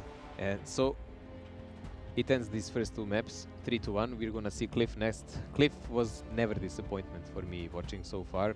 Like a lot of excitement there, pushes, rotations. On such a small map, a lot of plans can be cooked up, and usually you pretty much know what's going on within first 30 seconds, more or less. Seen a lot of 1-2 plays though recently coming out on Cliff. Yeah, I'm not really used to it. Some of them seemed okay, but most were a big failure. But CSA actually playing that 1-2 line pushes was magnificent. Yeah, I told Saka if Fame play 1-2, I think I told him to push 10 tanks in 1-2, put 1 EBR on the hill, and to put 3 guys coming from the top and just go kill them. Let's see. We'll see if he ever does that at some point. We don't know. That's that you remember Fame's strat with the 50B, which was mainly around 1-2 with like 2 chieftains up, 2 chieftains up, a bot, an EBR, and a Leo. Yes. So I figured if you just bypass the chiefs, you just don't care about them. The ones in middle, you have 2 chieftains out of the fight, a bot that can't do anything by himself, and a Leo out of the fight. So even though you take a 50B clip in 1-2, if they already tracks them going up the ramp, they can work. But there is no 50B for Fame here. I think that they're different sides still. Fame is attacking, so they would be the north side. Yeah. And CSA is defending, playing from the lower side. 1 EBR each side, 1 GC each side, 1 batch at each side. We'll see here what CSA decides to do and what Fame decides to do, Mojo. It looks like CSA is again splitting quite a lot of tanks toward that 1-2 line and sending 3 tanks plus an EBR on the top. Okay, Ducky, let's see, will this work, man? Well, that's a lot of tanks down. We saw Fame yesterday. No, sorry, not yesterday, on Thursday. Pick off a whole 907 on 1-2. We're just gonna say it's our yesterday playday. Yeah, yesterday's playday. Seago here. Oh, smooth driving, Seago. He's been practicing this one. Yeah, we've seen a bunch of guys actually fail on this and falling down. CSA not pushing forward, getting some info from Seago. They're aggressively taking the posture here to shoot. A nice shot coming in by Luna here, tracking 4 guys from CSA and smiting their HP. You can see that Kaizu made it into that bush. Does CSA realize when they get spotted over here, they should kind of have the information that there may be somebody sitting over there. K91, by the way, Mojo. It's kind of a replacement for TDs, but I don't know, man. Like, it has a decent camo, but after that, if you have to push in the front line, I really don't like the tank. And the gun can be slightly trolling, but it has a lower profile than Leopard, so I guess it's better to not. Oh, 35 HP left on Camille. Like, Sweetman is a nightmare for light tanks. Another RD shell coming out. They still didn't figure out that Kaizu's location is next to the rock. That's a bad karma. How did he lose such an HP, man? Like, he must have been shot while climbing up or something. And Seago is on almost 1000, so that's a definite big advantage for CSA. He's going to try to proxy Camille so Artie can finish him off. And here comes the shell from the RD. Sweetman, can he get it? No, yes, actually. Never mind, I thought it was going to swing a little wide, but it didn't. He didn't have to even hit close, man. With that 30 HP, like 8 meters away is enough. So far, so good here for CSA. Taking some hill control with that EBR there. And considering they're defending, really good, because now they can spot the enemy. I'd like to see somebody go towards this little pocket on the left of Zilka to counter Consume's position, actually. Well, let me see who will try to do it, because so far they're very reluctant. Also, I don't know, I'm not really fond of keeping so many tanks so close there, like Zilka and Alo, because they will be a target for Artie, no? But Luna should start moving around, because we know that also Sweetman can counter. Sweetman may want to take revenge on Luna. Especially since he knows that Luna can be only on A1, or like A2 or A4. Another thing to note, Mojo, is that secondary hill control has been established for the side of CSA. That's going to be combat, actually. In his butt shot. And they have that G5 position with Chief, and they have 1907 covering this. So majority of their tanks is down. But in a case of really strong push by Fame, it's going to be pushed on 2 sides. They're going to expose themselves to EBR and Butchot being shot in the back for sure. But if they manage to crush those 907s fast, and it looks like they're going to do exactly that, because K91 also left his sniping spot. It really looks like they're going to do exactly that. If these 907s fall fast, it doesn't matter then what's left on a hill and around. It really doesn't. It's going to be quite a fight. It looks like the pincer again, Mojo. Yep. But so far, I mean... 8 907s of CSA plus a 277. 9 tanks in total. Everything on the line. They will see all of this. They should see all of this very early, though. Well, STB will spot them only once they come around the corner. So he will not see them immediately. And they will see anyone coming, of course, from the upper side. So I believe maybe upper side will even start their push a bit earlier to close into the middle, but not around before these guys push from the lower. But we know if your lower side pushes first too much, they will get deleted. So this has to be timed super well. Are they gonna try and retake the hill, or Decha? No, Ilian just coming here so he doesn't get spotted early. I don't think they can take the hill back. Yeah. Because they will get sniped in the butt by those 907s. Like, I don't think they even have enough forces to push over and just try to bully Bachat and EBR. So RT punishing them for every move they make here, losing crew members and modules. 5 minutes, 20 seconds remaining. Fame is pretty much starting their push now. They're gonna spring like a cheetah, and let's see how will they do it. Will these tanks be spotted on the crossing for Fame is a very important question. Kaizu being forced off even in the bat, that is not good. They would have liked him to come from the top. He will be now forced to come from the bottom side instead. Mojo, who do you... Right now, the fight is about to happen. Who do you put your money on? Whoo! Need it. Mojo, it's coming.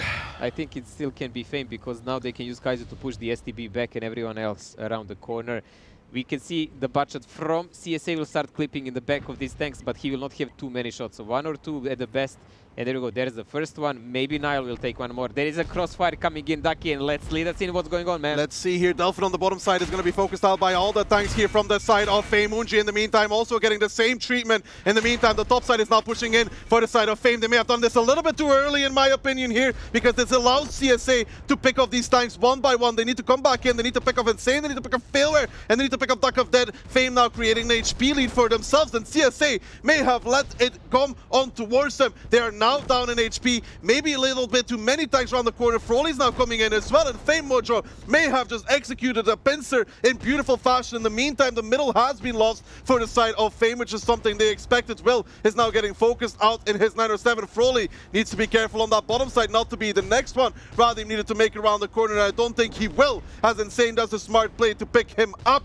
Mojo, and your prediction, it may have been right. I think Wilda will fall any second. It took them a million years to actually kill Decha in his STB, and we can see only surviving member of the 3 squad who was attacking him is a Chieftain. Only 907 and STB left on the lower side of the map. Shock is flanking and pushing so he can make an intrusion in front of Failware and Vale. Frol is surviving, but still we have Hulknik on the top of the mountain who will snipe Dexter, and they have everything in the game for them. Only Sweetman on Arti and Mudrats left alive.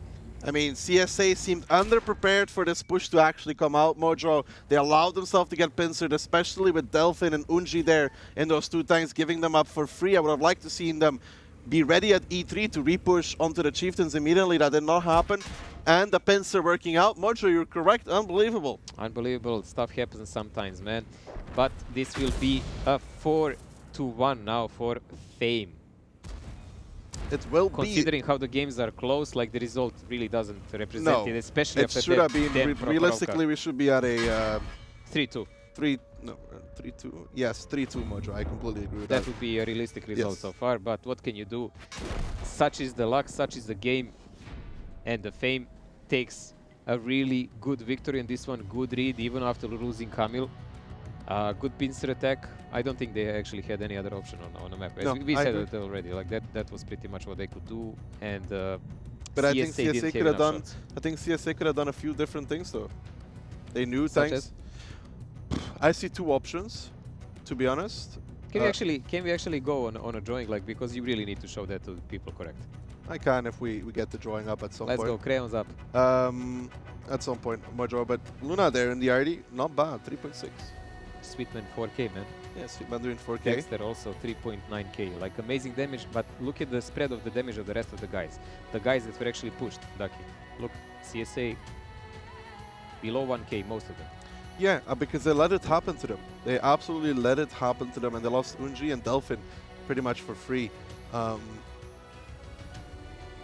main issue was not being prepared. I think there was two possibilities, which was 1, be close on E3 to repush the D line, or everybody. Well, I can draw, Mojo. I can draw. Okay, so I don't like it. Yeah, I think CSA had the issue here that they were all in this area, which is actually not a great area to be in. In the meantime, they had one guy stuck here. Switch this for a second, and a guy stuck here, which is fine. I think CSA had 2 possibilities, right? Which is either be here in this area, ready to insta push, but like insta push, But they had a couple of guys there. But they like most of them were in the X area. Either that, or you leave the one guy on the secondary X here, and you retake middle. Like So instantly you retake pretty middle. much bail. Yes, you give up the one guy, you give up the one person, and you repush middle. I think both are better than sitting there and waiting for it. Because the issue is, when you have, I'm going to use the ping for this to make it obvious, when you have everybody sitting in this area here, right, or most of the team, when this push happens, they kill off this guy here and this guy here, which means that they then drive up on the ramp uncontested. Yeah, I guess they need this guy here. Like, he must be here, so they don't get farmed from this position for free, more or less. And to see anyone, like, trying to approach here early. But other than that, yeah, I think, actually, you're right. I think this was their only way out of this.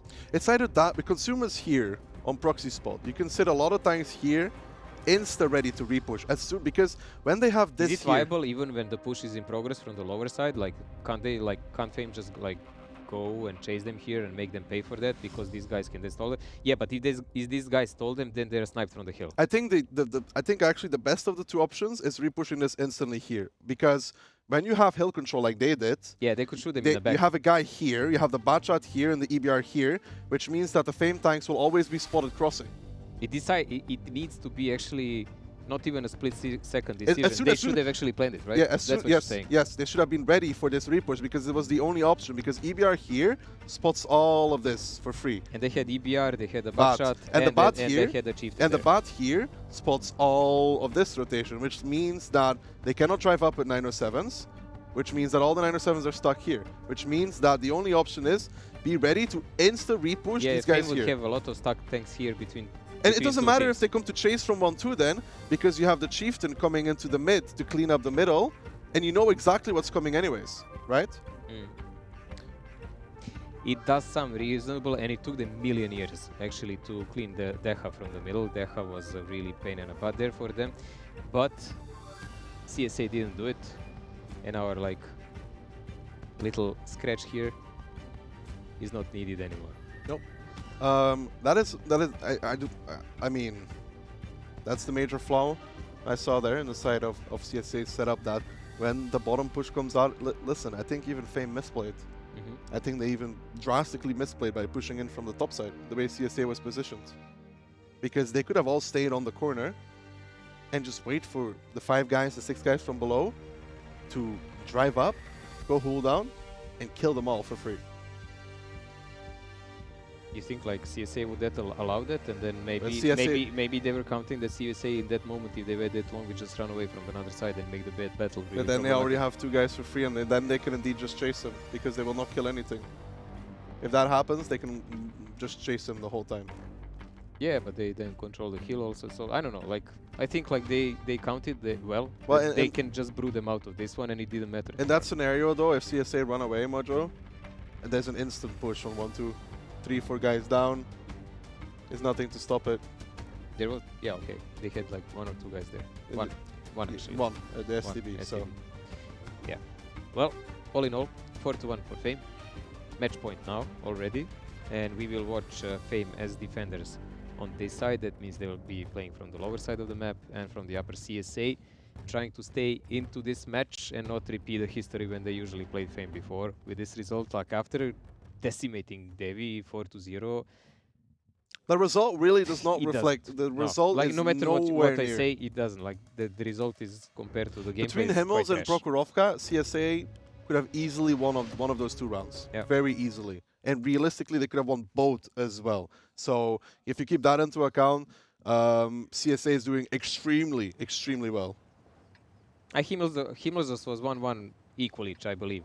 Deserved on both sides, but everything else was like really. Yeah, but I'm just saying they could have won both rounds on Himmels, or at least one on Proko. I don't know. That one on Himmel was like really big, maybe, because Fame had contingencies there. But never mind that. Last game is up here. Fame a slight deficit in HP compared to the CSA. That means CSA will obviously play something a bit harder. No RT on CSA side. Feels bad, man. Saka didn't listen. Double STB, 1 EBR, 4 CSA. 1 EBR and RT actually, on Fave side. In this case, I'm glad that Saka didn't listen. Because there's more tanks. K91 again. There's more tanks down than last time for Fame. They had 2 chiefs up and a bat, and a guy on K6. Seago hit the rock again, by the way. He hit the rock again. Unbelievable. He took a big shell, Seago. He's ending up on one shot now. Camille is not taking a bait because there is so many tanks of CSA. He doesn't want to get deleted. They hit him only once, so he does have an HP advantage over Seago plus an RT. CSA taking the middle for the free, but it was obvious by the play of Fame they will not challenge them with that. Plus, they are defending. They are defending indeed. They're now starting to move around the hill with the CSA tanks. They need to be careful because this usually leads to a repush in the middle. Yeah, Pavian taking his position on K5 so he can snipe with that K91.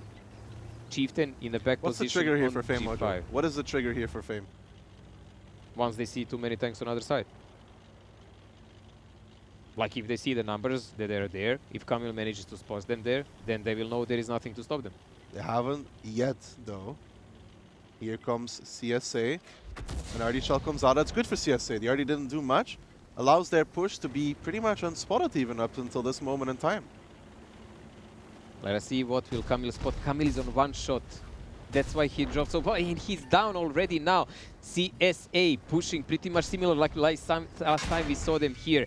They're doing massive damage to the tanks of Fame, but taking some in return. Fame is now pushing from the F line, going toward the middle, toward the STBs, ignoring their side of the map. They know where the last number of tanks is, that they want to use it to the fullest. We're going to have to see if Fame can pull this through now. CSA rushing back in towards this one. They want to get back into the fight. They want to get back into the location. They have to bypass the Chief. They have to bypass all these STBs for the side of Fame. Kaizu, Consume, Decha now pushing around the corner. Froley gets insta-deleted. Unji, Combat, Delphin trying to hold from their side. CSA, the HP is looking good. They're coming back in towards Dire side of the middle now. Consume goes down. Silka and Friedman still in a good crossfire position with Delphin as well. Shokic is now getting absolutely annihilated in his tank over there. And in the meantime, CSA has driven past all of the tanks from Fame that they didn't want to deal with. And they're coming back in, and they're coming back strong, actually, as they pick up kill after kill. And they are showing they may be down, but they are most definitely not out just yet. Good decisions coming in from CSA here, deleting all the tanks that actually push their base, ignoring everyone else, taking so much damage to their backs, but it doesn't matter because they are counting on number of the guns. Feely is not out to the reload in his 50B, he cannot help his teammates. Bachats is on the lower side, also in reload, so only K91 is effectively supporting Fable with Arti here. That's not enough, man, you're out of the mates. That's not enough indeed, as Feely may be able to get another clip of damage in, and Joseph and Papa will do what they can, but CSA with the good rotations, with a good read, with a good reaction. And we did say that it usually leads into a middle repush here for the team that goes 1-2, and CSA acting accordingly and beautiful as well. Papa Pavin and K91 doing a very respectable amount of damage. 3.7 in that tank is a very high number. He's even going to make it 4K just to close it out. Luna now the last one standing, and Mojo, I have only one thing to say. Holy shit, CSA is good. That was really nice play, man. Like that K91 is such a tank that usually people misplay. I remember like when I positioned myself in one random like to snipe, and some TD shot me in the back like, why are you camping? Like, what are you supposed to do with that thing? Dude, they're actually nuts, dude. They're actually playing like, I think Famous is playing extremely good as well, and CSA is actually like playing amazing. Yes.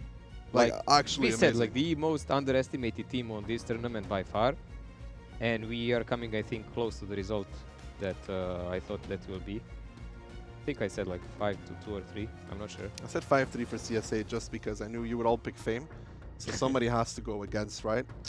Right. I mean, it's no fun if everybody picks the same in a way. Of course it's not. And I don't really care if I'm wrong in the finals, so be it. I don't care if I'm wrong in any of these, but it doesn't really I matter. do care if I'm actually like 100% serious predicting and I'm wrong. I'm like, nah, man, I want to be right. But anyways, Papa, strong 4K there coming out. But Nile was deleted first when they pushed. Like he was focused hard when the push came in, when they went over the ridge. I think Ilian was not, but I guess he was perma-tracked or something because I saw him one of the last guys surviving in that push. Yeah, just really solid stuff from CSA. This crossfire on mid they have is good play overall. Like people may joke about them or whatever, man, but these guys are showing us some next level plays here. It's really a shame that they lost that Proco with 1 second. This would have been this would be like a 3-3 now. This would be such a tense match. Now and they well deserve it. Now it's just like it's less so because you know any round could be the last one here for CSA. Yeah. At least they would have had a little bit of room to play with, less nerves, etc., etc. So it's really a shame. I would love it 3-3. Well, next map we're gonna watch is Live Oaks. Oaks. That's a map that can give and take from the teams a lot. We've seen a lot of interesting plays from Fame and from CSA both. Like they were actually really good on this tournament on this map. So I'm actually looking forward to see what did they change. Like CSA experimented with that bush last time, which you said like they actually I showed. don't think they're gonna be doing that again. Yeah, no way. And also we've seen some extravagant Papa Pavian's plays. So I don't think we're gonna. I think he's gonna actually take care because this is the final match. So we're gonna see how will actually this develop. A lot of times this map is decided what happens to the EBRs. Pretty much similar on as on Prohoroka. Like what happens to the EBRs, do they lose too much HP or they die in the first minute? That can decide the entire course of the battle, like domino effect. Mojo, out of curiosity, who's defending first on Live Oaks? Fame. Fame. So, CSA has to break the Bastion if they decide to bring it up. Pull up the walls. Well, we've seen a lot of guys position around that little house for initial sniping shots in a start. And will CSA play the city side or the lower side? Most of the time, a lot of guys lately actually went to the city for aggressive plays from attacking side. Yeah, but they never pushed it though. No, they go to establish the crossfires and then start rotating. And then start rotating. Like in old meta, most of the teams usually always went down. Nowadays, most of the team avoid it. They play for the late rotations, not for the initial conflict. Well, we'll see. Like the teams will be soon ready, and we will see what tanks actually they picked and how many arties will they have. I prefer one arty play, but we've seen many of them actually play. We've seen many double RD plays, Yep. but it's sometimes really hard. Like we saw CSA with double RD as well coming out, and then they were trying to defend very passively. Double RD getting spotted out. It's always It's not rough. only them. Like I think Devi played with two artists also, and so on. Like bunch of teams. Especially with EBR, it's hard to guarantee that your double RD will survive. Because that one moment, it's very hard to not leave gaps. It's a bit of a luck with double RT. If you actually connect and manage to massacre one EBR with double RT, it pays off. But if you don't, then it's a burden. It's a big burden then. Well, we'll have to see Mojo FCSA, who are currently down 4-2, can bring it back. They have everything to play for Fame on a comfortable lead. They have 2 rounds. It starts with their defense. They can close it out. They will be the winners. CSA can bring it back. They might be getting to tiebreaker. Double RT in defense for Fame, double EBR and the Leopard for sniping those EBRs, if someone is wondering. And CSA on attacking side playing with the double EBR and double RT also. 2-2-7-9s also. That means they will probably go really aggressive on one side of the map, leaving 2-7-9s to pretty much defend their base. Papa is doing it again, Mojo. Yeah, it's the same spot, but he was not supposed to go so deep last time, and there we go, Papa actually stopped now. A lot of guys on G4 covering him. Camille also spotting his side of the map on the right side, followed by at least half of the team from the Fame. So CSA here initially moving towards the city. Nalo and Camille. Nalo spots out Camille. Doesn't get spotted in return. Last time CSA had a lot of things, a lot of tanks on the lower side of the map, but they didn't really progress much. And if you remember when they spotted Papa, that's why they deleted him, because he went way deeper below that D7 and 8 for no reason whatsoever. But this is a final game. There is no joking left in him, so he's gonna play it to outer seriousness. Camille last time didn't get that lucky with the how do we call it? RDs. Deja takes 478, sorry. It's still a big one. It's still a big one. Man. And it's only one RT shot, it's not even double. Sweetman is still to be accounted, but he shot on something. Oh, never mind. It was just like flying. It was flying. Wait, so Deja was on 1922, now 418. He lost 1 KHP in 2 shots. Yep. That's good for CSA. They are doing good stuff there on towards that 279. Man, Deja was bullied in one game when Fame was defending, if you remember, in his 279. He was on G4 and he was bullied by HE shells by enemy. And now he's getting bullied by RT and he has nowhere to go except to go deep behind that hill so he don't get proxied by that EBR. And effectively, if you think like that, then he should not even be there. Ooh, a blind shell coming out though, connecting actually on towards Zilka. So not bad stuff there. It all stacks up, obviously, over time. Just like This Artie. stacks up a lot. Just like Artie stacks up against Decha, who's down to 868 HP. Are they just blind shooting him at this point? I think like, Seagull's just proxying him, man. Like, going up, over, spotting him. There's not really that they could do anything about this. well, he knows Artie cannot shoot him now, so he can pick and say, haha, I'm still alive. 12 seconds, though, Mojo. 12 seconds. Even dead turret man and he can't repair it, bummer. Let's see now if Decha is going to be in real trouble there in the 279. I'm sure he's very Takes happy another about one. this. 96 left. The next Artie volley will take him down. Man, there is not a thing that is not damaged on his tank now. And he will have to wait for quite some time to repair those. Will they figure out Papa Pavion's position, though, Mojo? It's a very important thing. And Fame is not going to wait for that, Mojo. Look at this. Look at the plays they're making. Yeah, they're trying to relieve that position. They know there is too much of pressure left there. Failure, Feely, and Hulknik pressuring from the lower side toward Radim. Also, EBR on the rail. Nalo is on full HP so far, but there should be coming some sniping shots from the back, man. Decha, in the meantime, goes down towards Fitman. Radim here in that 279 needs to live, needs to hold on. They are going to start picking on him with the 907s. And what does CSA do as a reaction to this, Mojo? They need to just like create a good crossfire. They cannot be pressured up in their base. There is no way for this. They just need to maybe take the control of the hill on E3 and start shooting if someone tries to bypass Radim. Radim will die. That's an inevitable. Yeah, Radim here seems to be down and out in that 279. CSA leaving one of their own to die in the 279 as well. It's going to be Radim. He's trying to do what he can, obviously. He tries to live. He tries to hold on. That's normal stuff. A big Artie shell coming out. Sweetman already hitting 3k damage 4 minutes into the game. That is a lot for an Artie. Man, I just thought for a moment that I see an Artie of CSA in the middle of the field. But no, both of them are relocating to the city. CSA was waiting for that. Now there is a final push coming in when they know they can't shoot anyone next to the Radim anymore. They are pressuring toward the base of Fame. Fame is defending by only 2 chieftains at this point, but there will be shots from the 907s in the side. We'll have to see how this works out here for the side of CSA. Mud, Froley, Dexter, Brutal, Sigo. They're all pressing forward. They're all trying to make the play here. Vala and Consume, and those chieftains are kind of abandoned. They do have a Leo in support, but that's also it. If CSA can pick it up clean, if they can make it up here, they can pick up Vala, they can pick up Consume, establish them around the map. There goes Vala. He goes down towards Sigo. Now Consume should be the next one. And Nalo seems to be chasing. He wants to get a little bit more, and this one finds Annihilator's Leo there. He needs to be careful against that. Nalo cannot overpressure. Papa takes one in the meantime. Nalo may have just gone a little too far in his EBR as Papa picks it up, and Nalo overextending there, Mojo.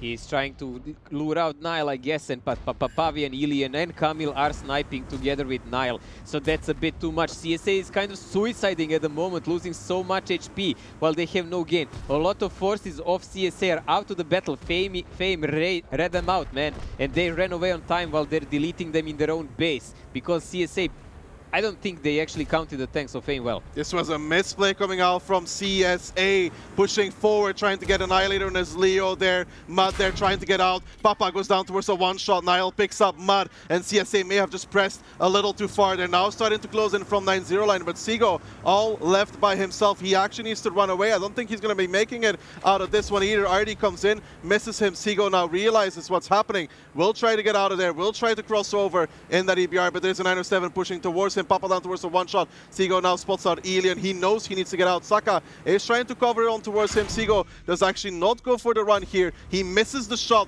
flunks it, and that's going to be Sigo down and out.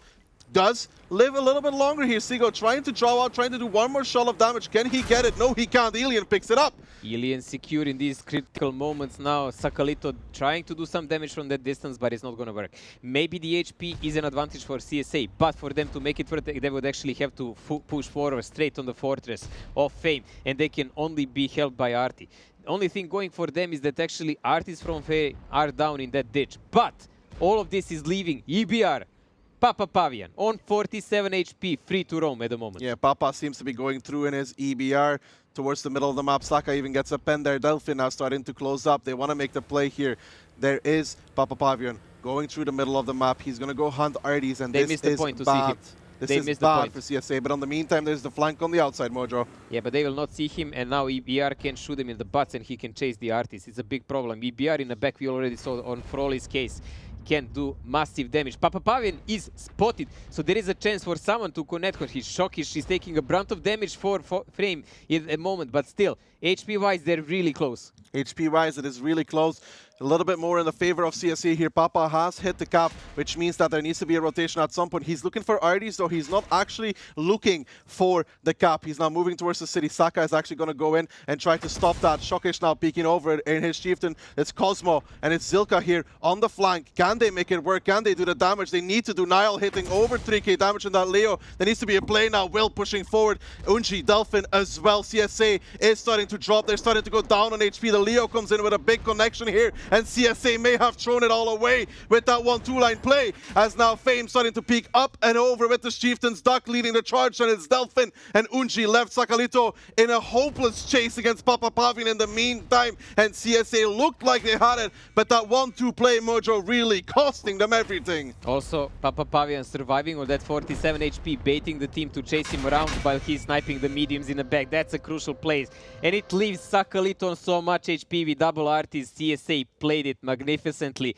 but that was like one bad move, and one bad move against Fame doesn't pay off, man. The one bad move too many, as Sakalito goes down and it's 279. It's going to be Svitman and Combat, the last two men standing here for the side of CSA. They fought, they tried, Elian picks it up, and it's going to be not CSA, it's going to be Fame that are going to be your clan rivals champions, as Papa Pavian is on the hunt for Combat. Wants to close out this game for his team. Combat there gets spotted out. Papa Pavian versus Combat, the 1v1 of the ages. Who's going to get it? It's going to be Combat. It's going to be Papa Pavian. Combat's not on real just yet. He goes past. Papa hits the wall. Gets behind him, and then Papa looks to close it out. Combat's turning though. Combat's turning. Combat says not just yet, my dear boy, as he channels his inner RD, and Elian picks it up, and it's going to be Fame that are your clan rivals champions. Well, Sweetman had the last word there between him and Papa. That little talk ended up in Artie favor, man. Amazing match, amazing performance by both of these teams. I think they're by far well deserving to be the top two at the moment in the Europe. No one showed anything as close as they did. CSA pushing one line was they should have held. If they just held. Yeah, they had more options, I think, if they didn't do that. Like, it was a bit premature, man. And Fame connected a lot of damage by sniping, even with DBRs. What is the damage of Papa? I need to see. 3.3. Yeah, man, Mike, look at this. That's a serious game. I honestly do feel... And look, Niall also in his Leopard mate. Yeah, I think almost 5k. I think Fame played it well here, but plus assist. I would like to think that if Nalo doesn't push through, if the Chieftains just hold the dip and they enclose Fame, this never happens. Well, we've seen more than one a bit hasty call here, but I don't know. I can't blame anyone. Like, it's huge pressure, man, and there is so much things going on. Yeah. Like one wrong info maybe from one player can make you do something. I also don't think Radin like, really should be dying there between us. Like, you know, we in the house. Yeah, because. But he had nowhere to go. How did he survive? Yes, he did actually have somewhere to go, kinda. On the side of the building, on the north side of it. He did went on the side of the building, and that's where he died at the end. No. Like, actually, like, on the side of the building. Only exposed to Aries. But I don't even feel like he should be there, technically. Because they know that under was open. You don't leave a guy at the houses when under... It's like leaving a 279 on the other side, Mojo. At the house. You wouldn't leave him there either, would you? Well, either thing I can think... Yeah, I didn't like even Deha's position for start. Like, either they were thinking like to sacrifice him while doing something on other side, but they stayed very long in a city while doing so it doesn't look the case. It looks like actually they wanted to support him. So I believe a lot of teams will from now on this map kind of rethink the positions for 279s. Like in previous tournaments we saw it was a revelation. When you put a 279 behind his house, that was like out to GG. Now people just load 10 HE shells and he dies within a minute. Yeah, HE is the discovery of the tournament now. Like on it does honestly do a lot to it. Like if it hits the tracks, it's like 100 to 150 damage. Yeah, but it's not only here, it's also on Nets. Yeah. That's what I'm saying. Like HE on some maps is really crucial factor. But so far, brilliant tournament. I'm really happy that we had the opportunity to cast entire week. It was like good old times, and even players will get some for their effort, and a lot of viewers will get some for their effort. Plus. So we all had a great time. I'm happy about it. You, man? Yeah. Yeah, I would have loved to see a tiebreaker between these two teams again.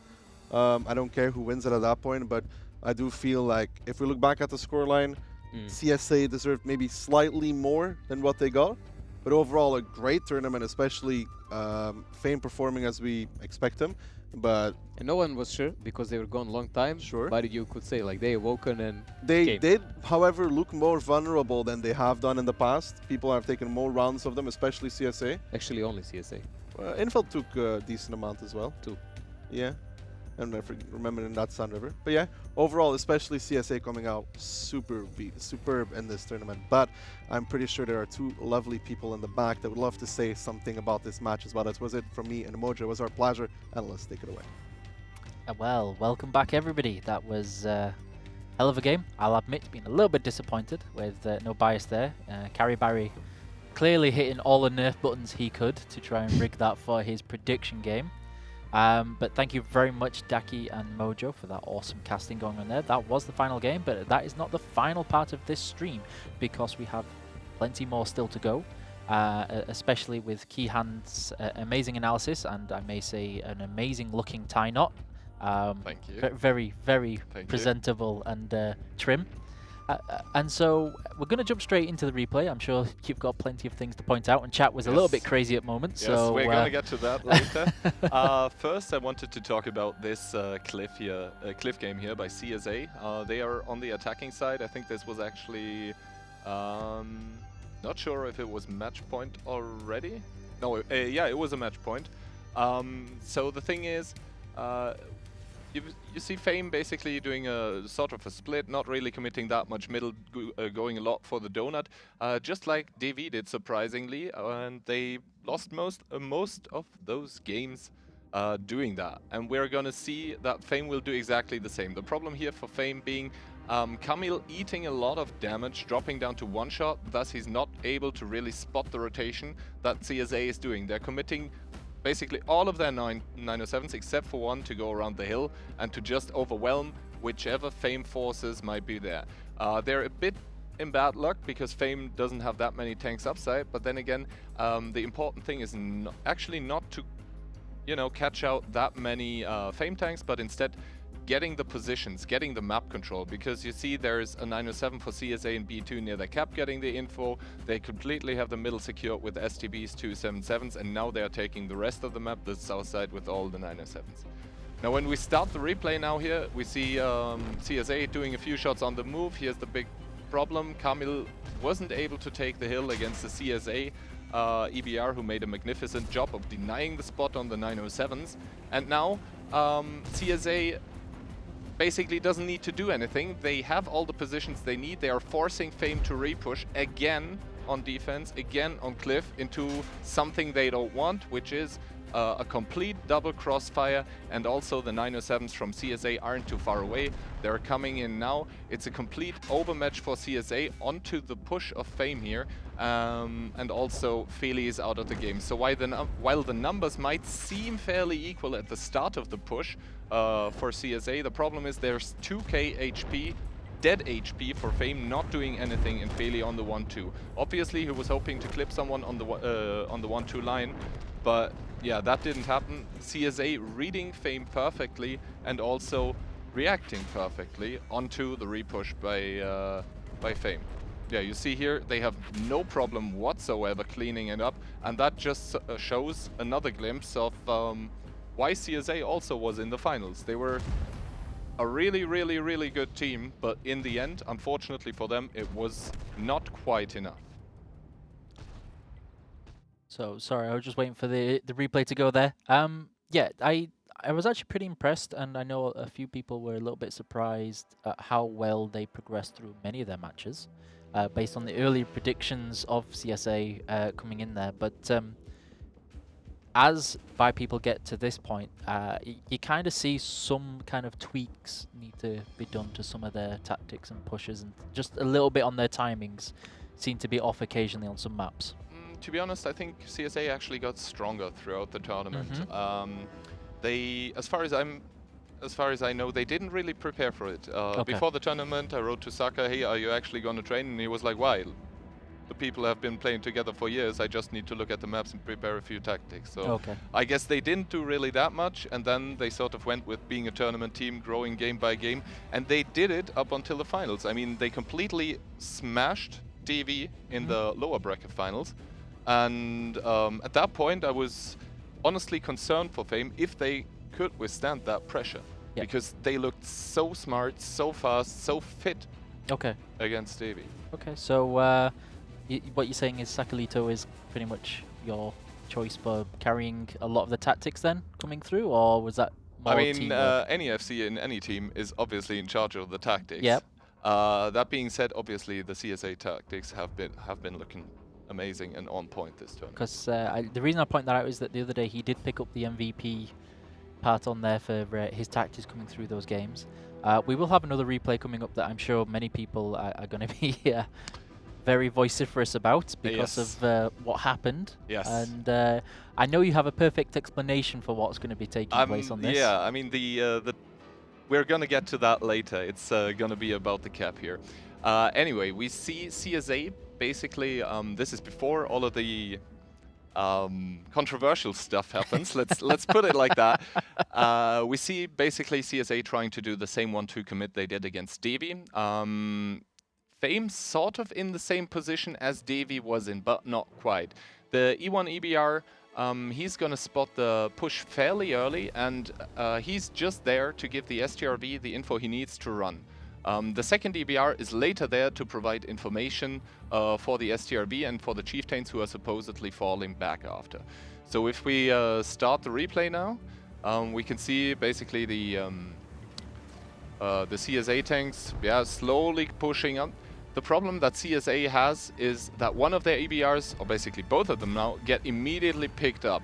Camille does a little bit of a driving mistake, and I think, like, I don't know, maybe 6 out of his 8 wheels were damaged because he wasn't really moving any longer, so easy pickup there for the CSA mediums. But yeah, it's basically the same trick that CSA did against DV. The difference being that Fame actually has more tanks on the 1-2. There's one big thing though. If you stop the replay now, you can see the 2 907s on the 8 line are completely out of the game. Both of those have 2,400 HP, so that's just like Feli on Cliff. That's 2,400 times 2 is obviously 4.8k, almost 5k completely out of the game. So while it might look the way that Fame actually has more right now, regarding the brawl for the 1-2, where CSA is going to commit onto, they have way less HP. Also, you see the 3 907s on the 6 line, which then do a sort of counter attack on the chieftains. They're not there either. So the big thing here to notice is that although it might look like Fame actually has more HP, technically on the important positions they actually have less, and that is something that Saka is so good at doing. He recognizes exactly what's the case. It was probably Fame trying to outmind CSA again with those 279s not going 1-2. And yeah, they're maybe gambling, maybe they saw the 279s on the 9-0, I don't know. But now they're just committing, and it's the right decision. Also, I don't think Shockish played it right here. He didn't double bush, so he gets spotted and gets evaporated. If he just stays in a double bush, I'm sure he can farm his heart out. Yeah, other than that, we can... Yeah, we basically need to speed up the replay to where we want to get. Are you sure? Well, the thing is, I have an explanation, and it's perfectly in line with the game mechanics, but even I feel that CSA was probably treated unjustly here. So basically, yeah, we can go to normal speed now. Also, shout out to Duck of Death, who really did an amazing job getting out with his EBR there, as he basically was where Valo got picked up, and then he wiggled and juked and went around and basically did a dance to not get hit by 3 tanks sniping him. So yeah, this is basically where it happens now. Delphin, obviously they know they probably can't kill the Fame tanks outright as they have more HP, so now they're going on the cap. Yeah, you see now the big commitment in the middle by the 907s and the Chieftain onto Consume. The one big thing to notice that Decha is gonna peak very soon, or I think he has peaked already. The thing is, at the last like the last part that will happen now. Decha peaked already, so he got tracked while going up now, and I think they can even penetrate through his tracks. So that was a big mistake. The initial reset, he should have kept his repair kit, and then just peaked like 10 seconds before the cap timer is over. Now what's happening now is Duck of Death. Obviously, he cannot reset anymore. And we have now the situation that the cap timer is actually nominally faster than the game timer. However, the cap is not actually capped out at 100 cap points. Not many people know this. For the cap to actually go through and register, you need 101 cap points. And because the cap finishes just a split second before the game ends, this is actually a win for Fame. And yeah, I mean, it's small margins. We were talking about it here in the office, and I don't think there was a single person that actually said Fame deserved that victory. No. I mean, Fame would have deserved it if Decha wouldn't have misplayed, but him doing that, it was bitter. It was very bitter it for was CSA. very, very bitter. And I would imagine that's also very tilting as well. I mean, Yes. they're all very experienced players, having played anything and everything there was and has been and will probably be in this game, so they will know about the same mechanic. Yep. But still, when it happens to you, it probably is that's super frustrating. There's plenty of Ruslam to go around, I think, at that point in time. I do think maybe there were two things that CSA could have done from that. Was like the 907, I understand that they want to keep him back and keep him safe, but that fraction of a second is all they needed if he'd have been in the cap just a little bit sooner. Or even maybe, and this is the more kind of like risky one, is waiting to kill the 279 until that cap timer is hitting there. Because for those who don't know, and I'm sure you do and you can explain this part, why would you want to keep a tank alive and once that cap timer is kind of hitting full marks? The thing is, no, actually that wouldn't really matter, because when the game is over, it's over. Like normally, when you kill a tank and the game would nominally be over, it extends the game by 5 seconds. Yes. But the thing why it doesn't matter here is the game was over anyway. The game extends after a cap, or after, normally after a cap you can extend the game for 5 seconds per kill. But that only happens by cap. If the game is over, if it's a draw, it does not extend. Okay. If it's 0-0-0-0 on the game timer, then it's over. Still nothing? Still nothing. Yeah. Okay.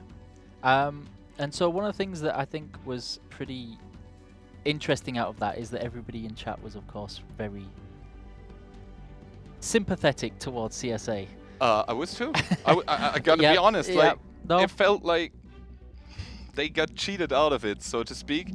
But understanding the game mechanics, you might want to discuss about them, but you can't blame anyone involved in the game for the game working as it's programmed. And so out of all of those things, I think I've managed to cover everything that was brought up in chat about this, except the one thing, which was, so why not just give it to them then?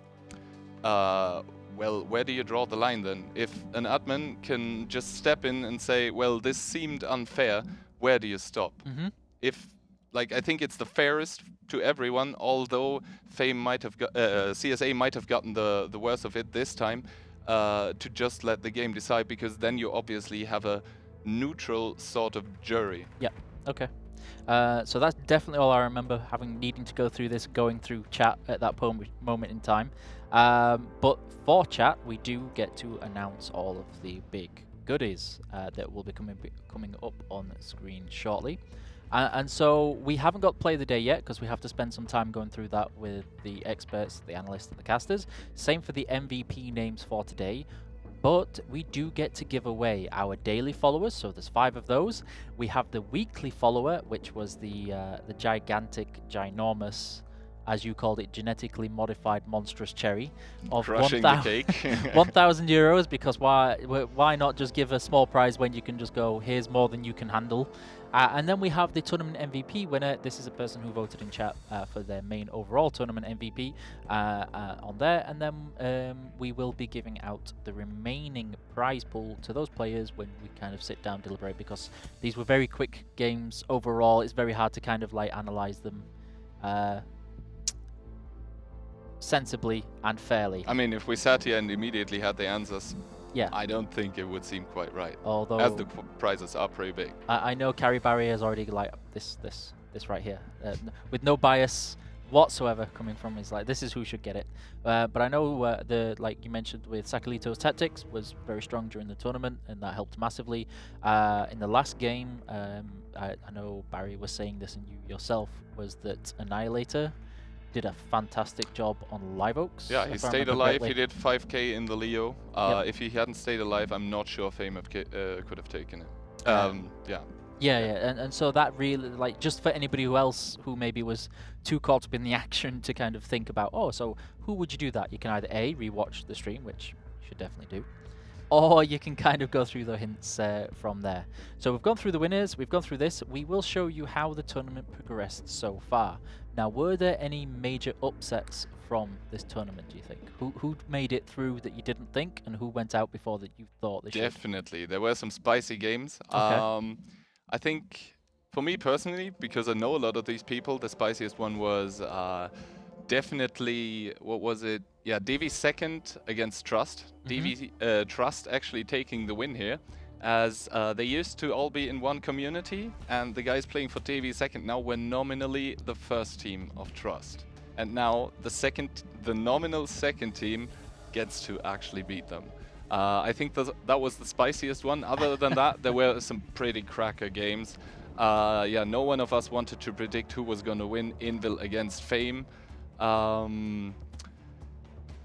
against DV today, that was actually a real surprise to me that they just walked over them 4-0. Yeah, but I think those were the biggest upsets. Also, maybe DV first, I didn't see them beating Invil, but they did. And so that's where, for me, that was where the biggest shock was, because between yourself and the casters and Barry, it was a Invil really, really strong, and then it was a DV first. Yep. And it was okay, fair enough. Yeah, I mean, and they did it, and they looked good doing it, so, I mean, yeah, deservedly. And then, of course, you kind of saw a contrast to that, though, when you saw them against CSA. Yes. And it was very... Yeah, I don't know how to explain it otherwise, but it was... I don't know, it seemed like they had run out of steam, maybe. Yes. Because they had grasped being in the tournament so tightly that at one moment it just snapped for them. Like just how Brazil lost to Germany 7-1. And so that was one of the things that we mentioned the other day, was that DV first managed to get this far, but it was always very scrappy. Yes. And it was scrappy the whole way. And then, of course, when they played against Trust, it was like, okay, we'll see how this goes. And then, of course, CSA was just, yeah, when there's no scrapping today, let's go. No, CSA, I mean, yeah, they lost against Fame, but you can't say they were in bad shape today, obviously, after that game they just played before that. Yeah. So I believe I've got everything. We had the replay. We have the winner's announcement, was, of course, Fame. Unfortunately, not CSA this time. I was believing in you, unfortunately. Maybe next time. Maybe next time. So we have the schedule. That was our last game, and that is all for our tournament. We will be going through and getting the winners. We will share all of the winners and announce them after this for the Paysafecard vouchers.